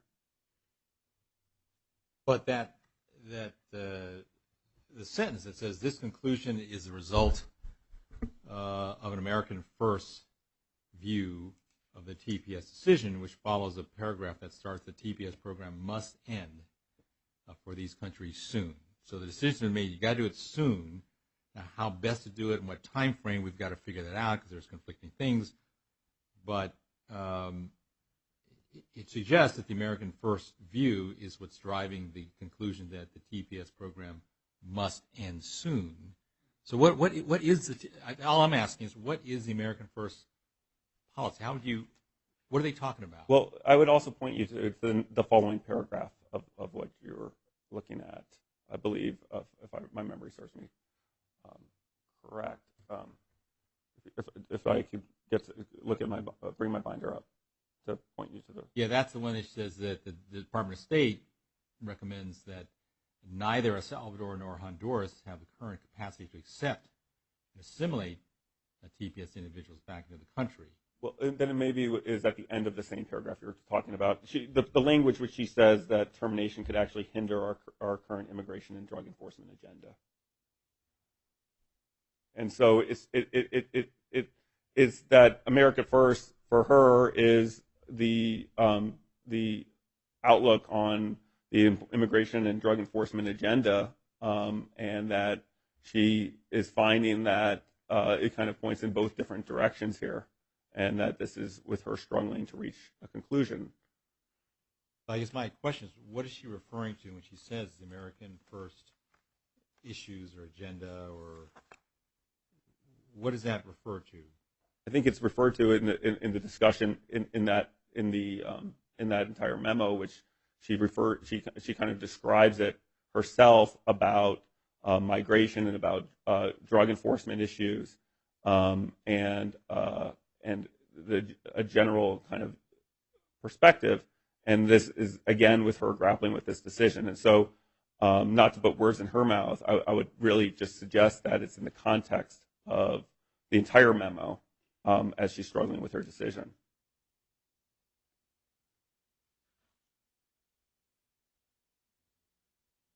Their inference that I think that the plaintiffs seek to draw as American First means ending immigration status for those who are non-white. Say to that. I would just again, Your Honor, I would look at the full record. I would look at the full record before you. That is Acting Secretary Duke again grappling with the decision, not just her internal memo. Her the descriptions of her processes by Ambassador Nealon, trying to get to the right decision, trying to figure out how to make a decision here, and that in fact plaintiffs do not suggest that there's animus by Acting Secretary Duke. They try to draw inferences elsewhere, but I again, this was her as Chief of Staff John Kelly referred in a contemporaneous email, that this was her decision to make, and that, of course, she received input from various sources. She received input from the National Security Council, but didn't accept all of the recommendations from the National Security Council. She received input from Ambassador Nealon the other way, did not accept all the recommendations from Ambassador Nealon. So I think that it just shows an effort of her trying to grapple, using Ambassador, I believe that's the word Ambassador Nealon uses, grapple with the decision. In another memo, this is exhibit number 30, she talks about the no decision, again, we talked about this, for the termination of Nicaragua, the no decision for 6 months on Honduras. These decisions, along with public statements, will send a clear signal that TPS in general is coming to a close. I believe it is consistent with the President's position on immigration. It puts us in the best position to work with Congress, et cetera, et cetera. So, again, what does that refer to when she refers to the President's position on immigration?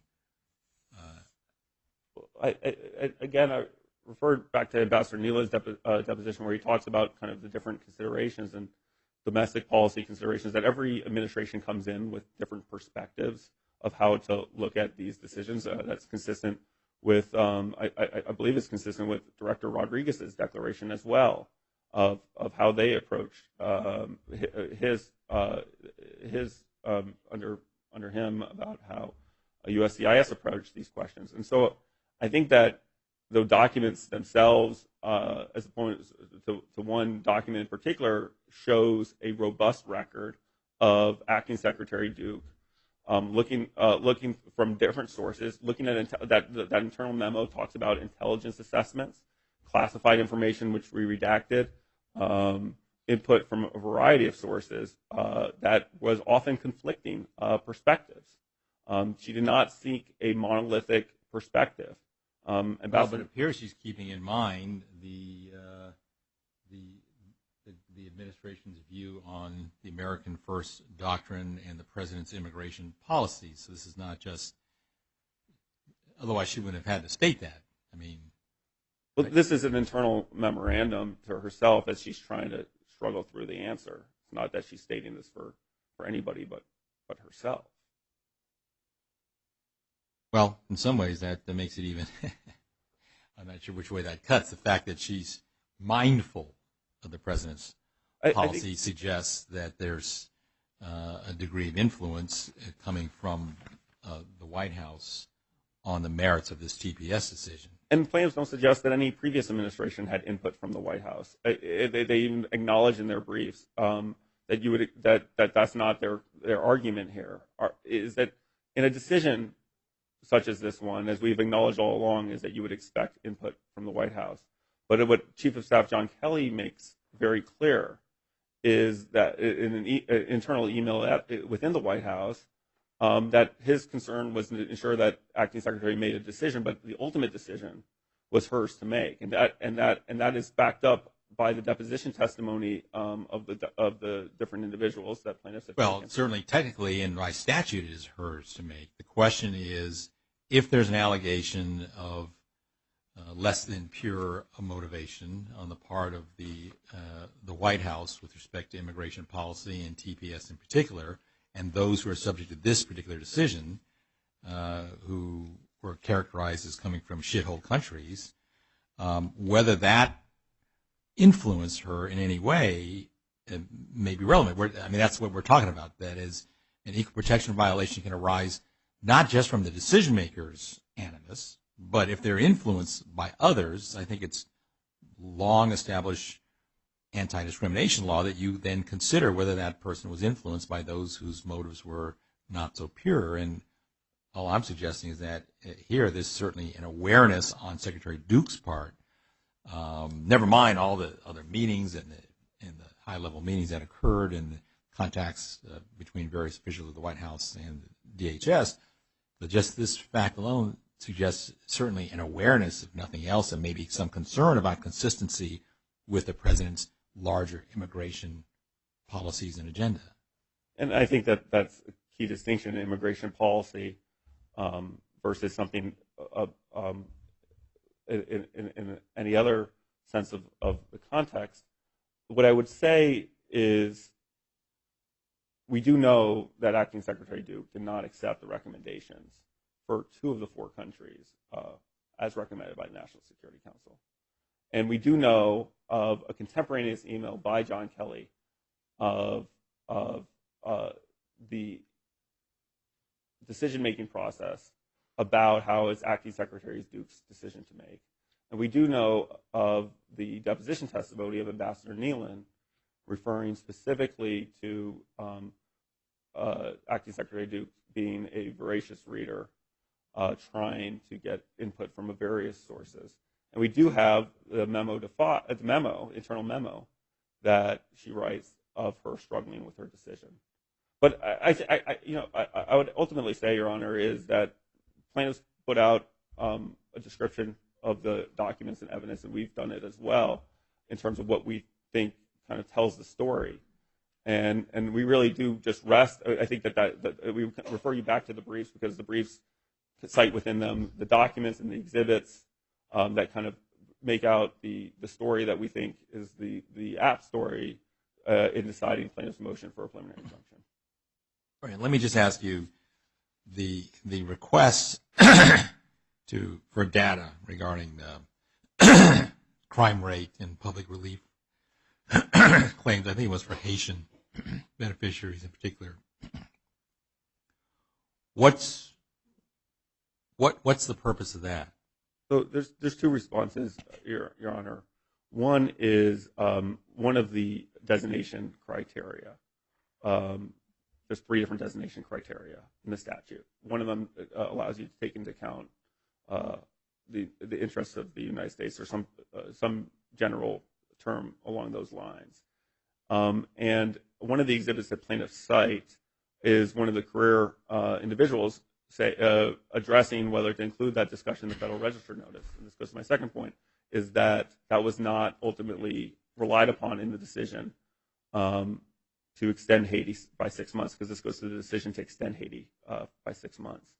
And acknowledges that career person acknowledges that would go to that element of the statute. But I think a larger point is that this goes to a different decision than what is at issue in this case. That was at the timing of that request is in the spring of 2017 when Haiti was extended by 6 months by Secretary Kelly. And we are looking today at the decision to terminate Haiti, amongst others, by Acting Secretary Duke. All right, let me hear the response. Anything you might want to add? Yes, Your Honor. As to what America First means, I think it's quite clear what America First means. As Your Honor had said, there's a mountain of statements, and it's striking to me that the government has said nothing.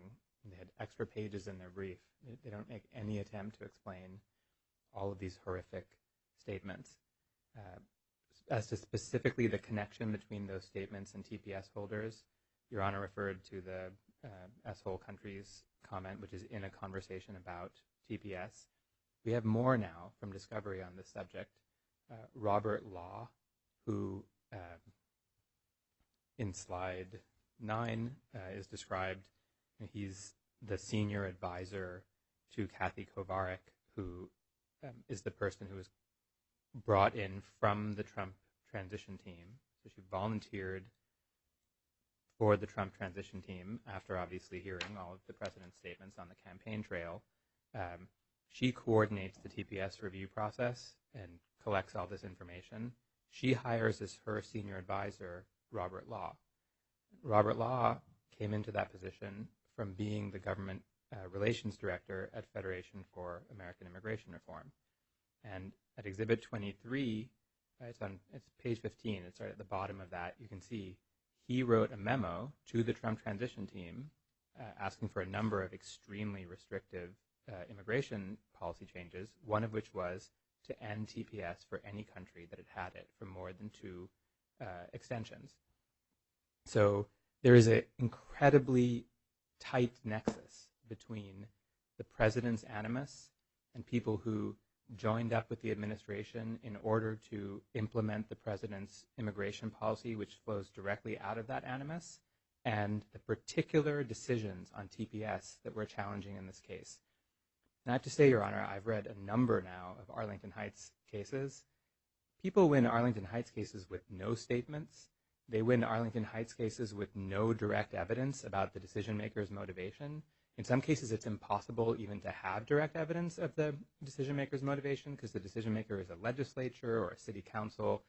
I have not seen an Arlington Heights case with evidence as strong as what we have here, both on the question of whether the supporters or on the cat's paw theory, those people have animus, and on the question of whether that animus actually influenced the decisions of the people who were the actual decision makers.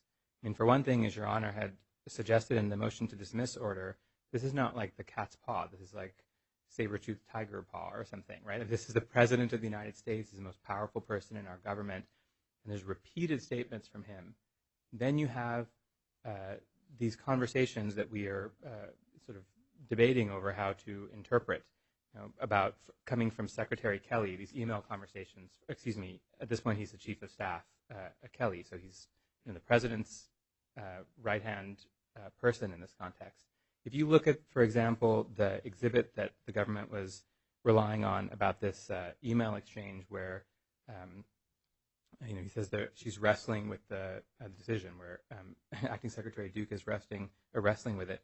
In her email exchange with Secretary Kelly on this is Exhibit 135, I think, is where the whole context of that is. She says she's defending the information that he had gotten on her, suggesting that she wasn't in line with White House policy. And what she says is the internal controversy was at least in part because there was a White House strategy that DHS and me as the decision maker wasn't informed of. And that's why I had done whatever it is that she's talking about. But what that statement proves, Your Honor, is that her decision making is being altered in part because of what a White House strategy is. And we don't have to prove under Arlington Heights that the sole reason for the decision was racial animus. We don't even have to prove that the primary reason was racial animus. We have to prove it was a motivating factor. And here she is saying that it's a motivating factor. I have a Dagan supplemental declaration, and 135 seems to be a different document. Oh no, give me one moment and see if I'm making a mistake. Your Honor, if I can give it to your courtroom deputy. Okay. And this is the first page of it, just for the page of it for context.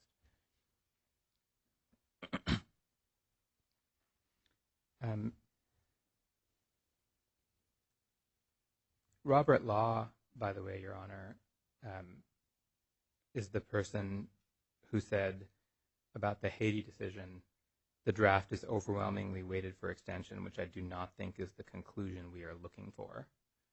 And that was right after he came into the government and he got involved in TPS decision making right away. Courts normally look at a bunch of other factors because they don't have direct evidence of the decision maker's motive. So you would look, for example, at the fact the government doesn't ever contest this. Now, 98% of the people who had TPS at the time the Trump administration had it now no longer have it. It's our 4 countries plus Honduras and Nepal. If you add them up, it's 98% of the people. So the administration has done what they sought to do, which is... In other words, with the remaining countries still on TPS status only represent 2%? 2%. If you look at Exhibit 14, at the back of it, there's a chart with all the numbers, the population breakdowns there. Unfortunately, we didn't put the math in the brief, but if you can... It actually doesn't even include Sudan, because at the time that tab was written, Sudan had already been terminated. But yes, it's 98% of the people have lost it. And there's just a lot of other evidence. Exhibit 14, that same tab, which showed the numbers, that was a tab to a discussion paper that had been circulated for a White House principals-only meeting that was held on November 3rd, just days before the decision deadline for what the administration wanted was for there to be an announcement that they were ending for Nicaragua, El Salvador, Haiti, and Honduras all at the same time. And the White House passes out a discussion memo which says we should end TPS for all of these countries, basically so we can use it as a bargaining chip in creating a merit-based immigration system that most of these people would be left out of, but then now we'll have leverage to negotiate over it. That's what the White House is saying. Now, she doesn't follow exactly, as government counsel said, she doesn't do exactly what they say. She ends it for Nicaragua, ends it for Haiti, and then waits a little while so that El Salvador gets ended 2 months later, and her successor does that and ends Honduras. But that doesn't prove that it wasn't a motivating factor in the decision. It proves it obviously was a motivating factor in the decision. What was a motivating factor? The decision to end TPS generally. Yes, Your Honor. That alone, you're not saying that itself is an awful motive that violates equal protection. Because yours is a much more specific, it's a race-based That's right. Argument. So, which is the same question I have about Mr. Law's past relationship with FAIR. In reading the materials, it's evident that they have a very restrictive view on immigration, but you have to make an inference to say, well, that is an non-white, race-based animus, and so that's going a step further. Yes, this is a very important question, Your Honor. It is definitely possible to favor immigration restriction and not to be racially motivated by racial animus. The government hasn't made this argument, but I think it's a fair question that we have to address. And the first thing is you have to look at the context of the statements, the context in which these decisions are made, and in particular the statements of the president. And the president is providing context for why he advances this restrictionist immigration agenda through this constant stream. I won't repeat them again, but just a persistent stream. In addition, anything other than the president's statements, which do contain, arguably, it can be interpreted as being correlated with yes, Your racial Honor. views. What else do we have to suggest this? Yes, Your Honor. So, one, if this was really about the reason for restricting immigration that are sort of acceptable reasons, or I shouldn't say that are non-race-based reasons that are often in the rhetoric, then you would see that targeted at people who have criminal convictions, people who are lawbreakers by virtue of being undocumented. I think that's one reason which makes our case particularly strong on this point, where it's a group of people who by definition are lawfully present, many of them for more than a decade, some almost, or 20 years, in some cases more than 20 years, and by definition don't have a criminal conviction other than I think it's a misdemeanor. I can't remember the exact rule, but you're ineligible for TPS if you have anything more than an extremely minor conviction. And so the fact that they've chosen to target about 400,000 people who are lawfully present in this country without a significant criminal history is relevant to the question of what is the motive underlying the government's behavior. And if the motive is indicated by some of these memos is to move to a so-called merits-based immigration policy, would that be unconstitutional? Certainly not in and of itself, but I think, here I'd point the court to McCrory, which is the North Carolina voting rights case. And there's an adoption of a whole set of voting scheme rules that make it much harder for African Americans to vote. And the state's argument essentially is what Your Honor is suggesting. We just don't want Democrats to vote. And it just so happens that the Democrats or African Americans are overwhelmingly Democratic. And what the court says is that may be your ulterior motive, but if you are targeting people on the basis of their race, then you are violating the Equal Protection Clause. And it is often true that you can have the same policy. This is, I think, Hornbook equal protection doctrine in this area of law. You can have the same policy that would be permissible if it were one motive and impermissible if it were the other motive. So what the court has to look for yourself and ask is, does the totality of this record here show that a motivating factor in these decisions is the racial animus of the president? And as I said, you look at the other cases where they find race as a motivating factor. Many of the cases have no statements. In McCrory, there's not a single statement in the record, at least that the court identifies, which invokes any kind of negative statement toward African Americans. It's done entirely on the basis of the disparate impact, and the departure from the normal procedural sequence and normal substantive rules. Look at Avenue 6E, the Ninth Circuit's case. And they're speaking in code, and they say, oh, well, we're worried about people with large households or people who park their cars, in the yard. We don't have code in this case.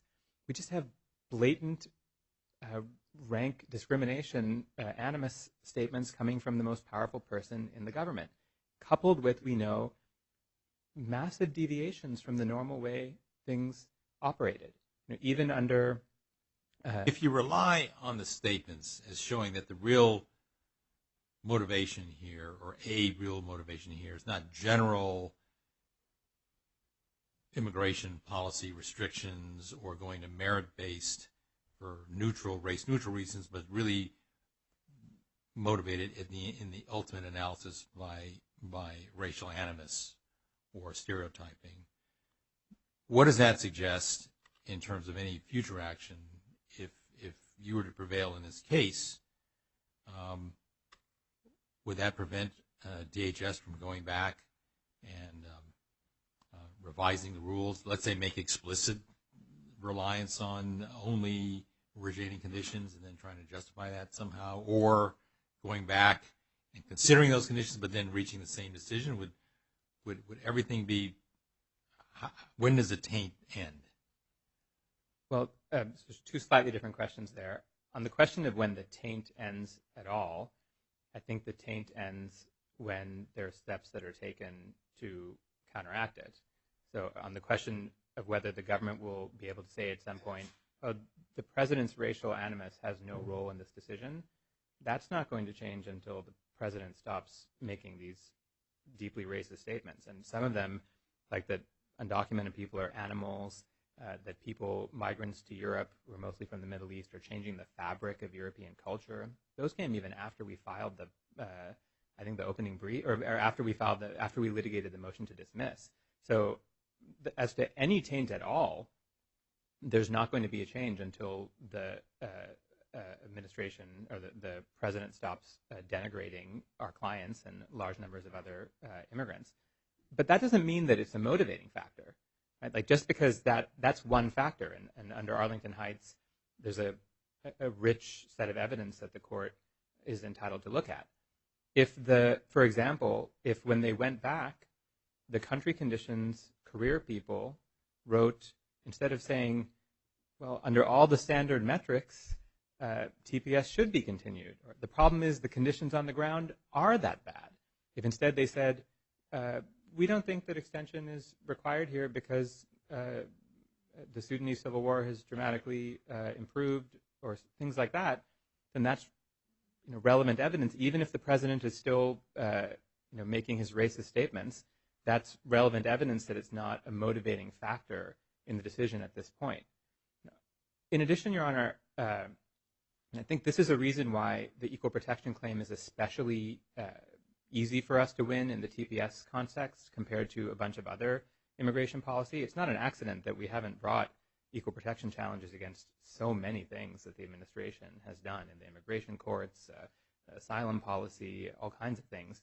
Because where the government has more discretion and the statutory criteria are not so narrow and fixed by Congress, it's much harder to ascertain whether the influence that's operating is somehow impermissible. In contrast here, and I really disagree with government counsel on this subject, while the secretary has discretion to initially designate, once the designation has happened, the Secretary must continue if the conditions warrant an extension. That's what the statute says. And therefore, it's very easy to figure out in this context, compared to others, whether the motivation that's underlying the decision-making is permissible or impermissible. So here, if the country conditions experts say that TPS should be terminated, then it's easy to figure out. And that's not to say, Your Honor, that the Secretary obviously does still have discretion. Let me rephrase that. The Secretary does still have some discretion in making the country conditions assessment, right? But you can see from these emails and from the phone calls and the White House meetings and Secretary Kelly calling from Asia to pressure this decision, this is not about disagreement over the country conditions. This is about driving the president's anti-immigrant agenda. That's clearly what this evidence overwhelmingly shows. Last point I want to make on this subject before I answer any further questions Your Honor has. Trump, you had asked earlier, should we be applying Trump here rather than Arlington Heights? And I think for all the reasons Your Honor had said previously, and as I discussed earlier today, the answer is Arlington Heights. But even if we were in the Trump v. Hawaii world, because of the discovery that we have gotten in this case, we can prevail in showing that the decision that the government made here was not bona fide. Even under Kleindienst and under Trump, we can show that the reason that was proffered by the government is not the real reason why these decisions were made. And we can make that showing, and because, as you discussed with my co-counsel and is illustrated more in the country slides, it's like slide 10. I have one for each country, slide 10, 11, 12, 13. You can see what the country conditions experts, the objective country conditions experts, wanted to do after they had objectively analyzed the country conditions in each of our 4 countries.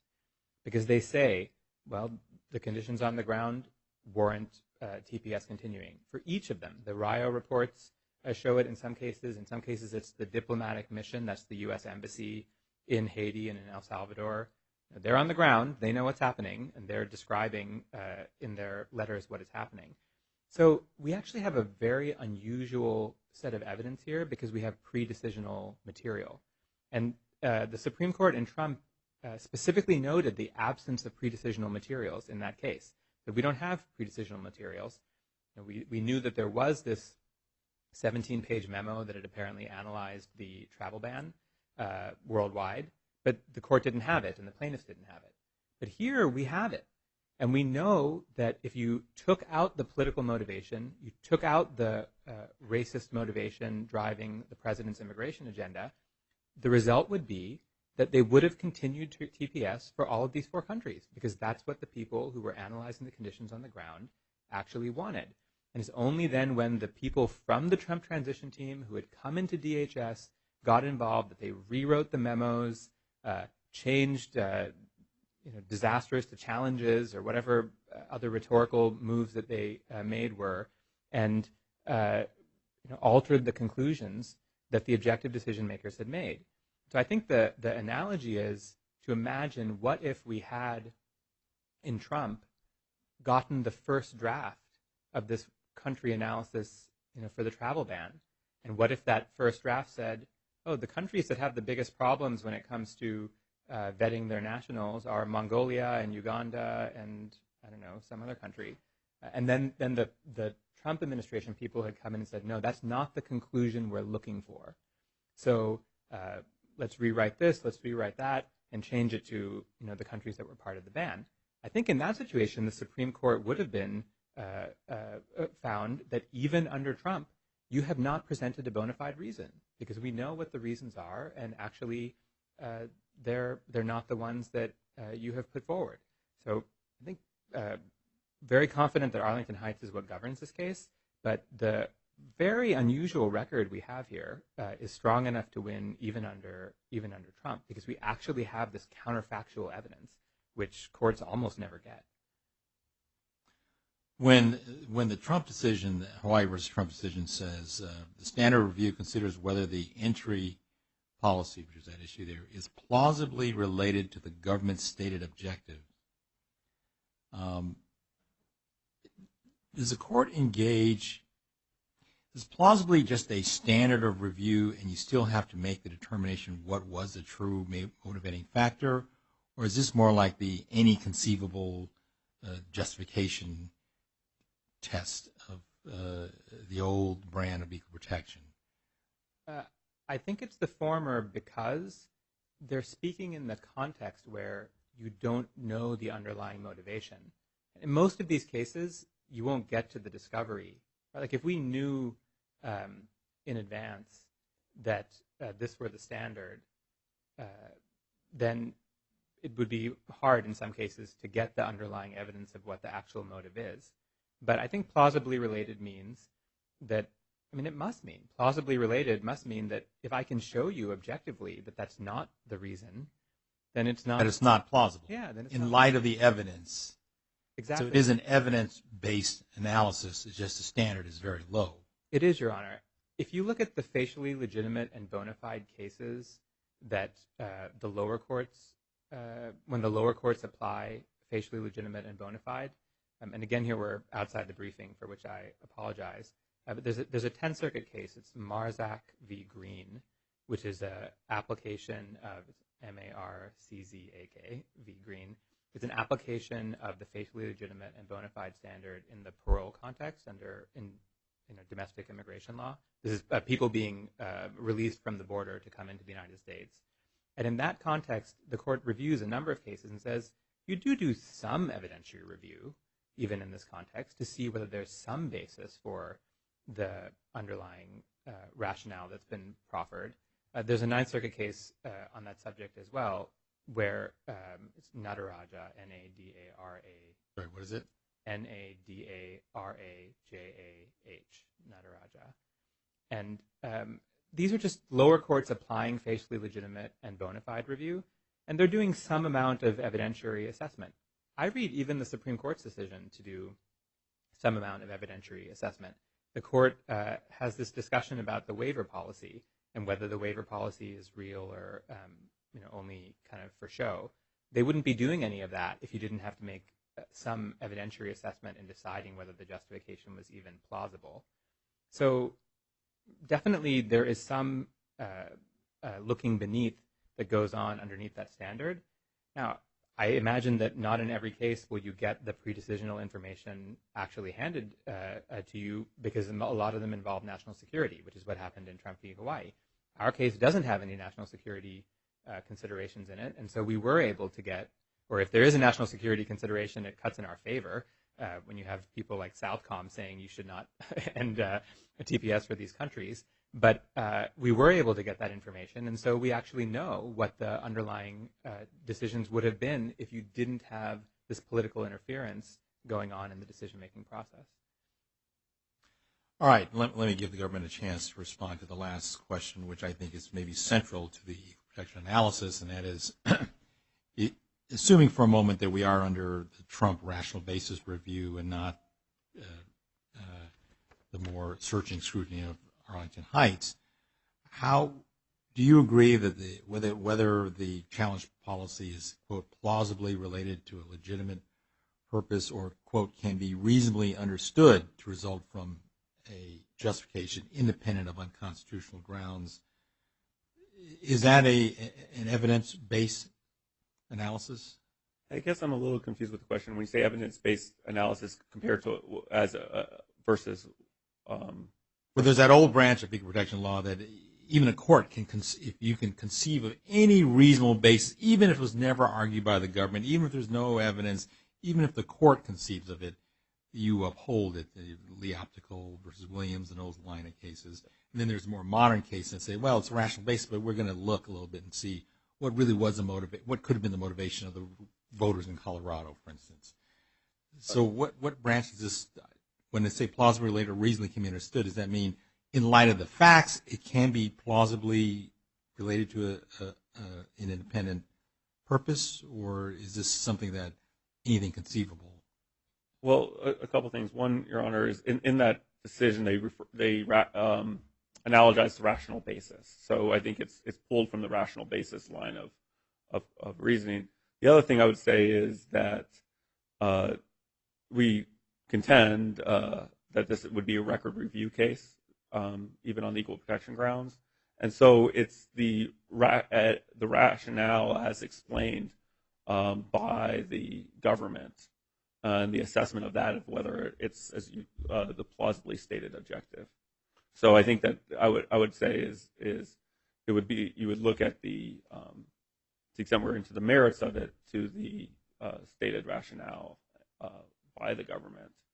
So your position that the court cannot look beneath the stated rationale, cannot look to underlying documents that weren't public, or what's your position on that?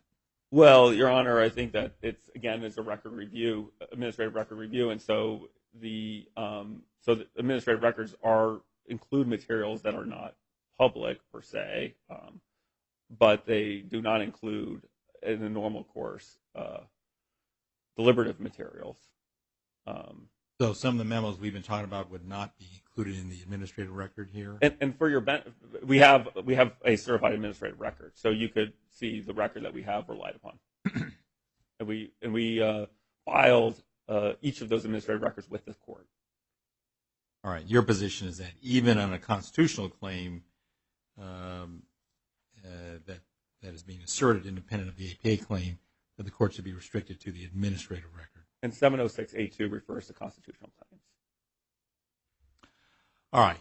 I will take the matter under submission. This has been helpful. I understand the urgency of resolving at least this motion. I suspect that however it is resolved, appellate relief will be sought, so I'm aware of that in the timeline. So I'm going to try to get to this as soon as possible.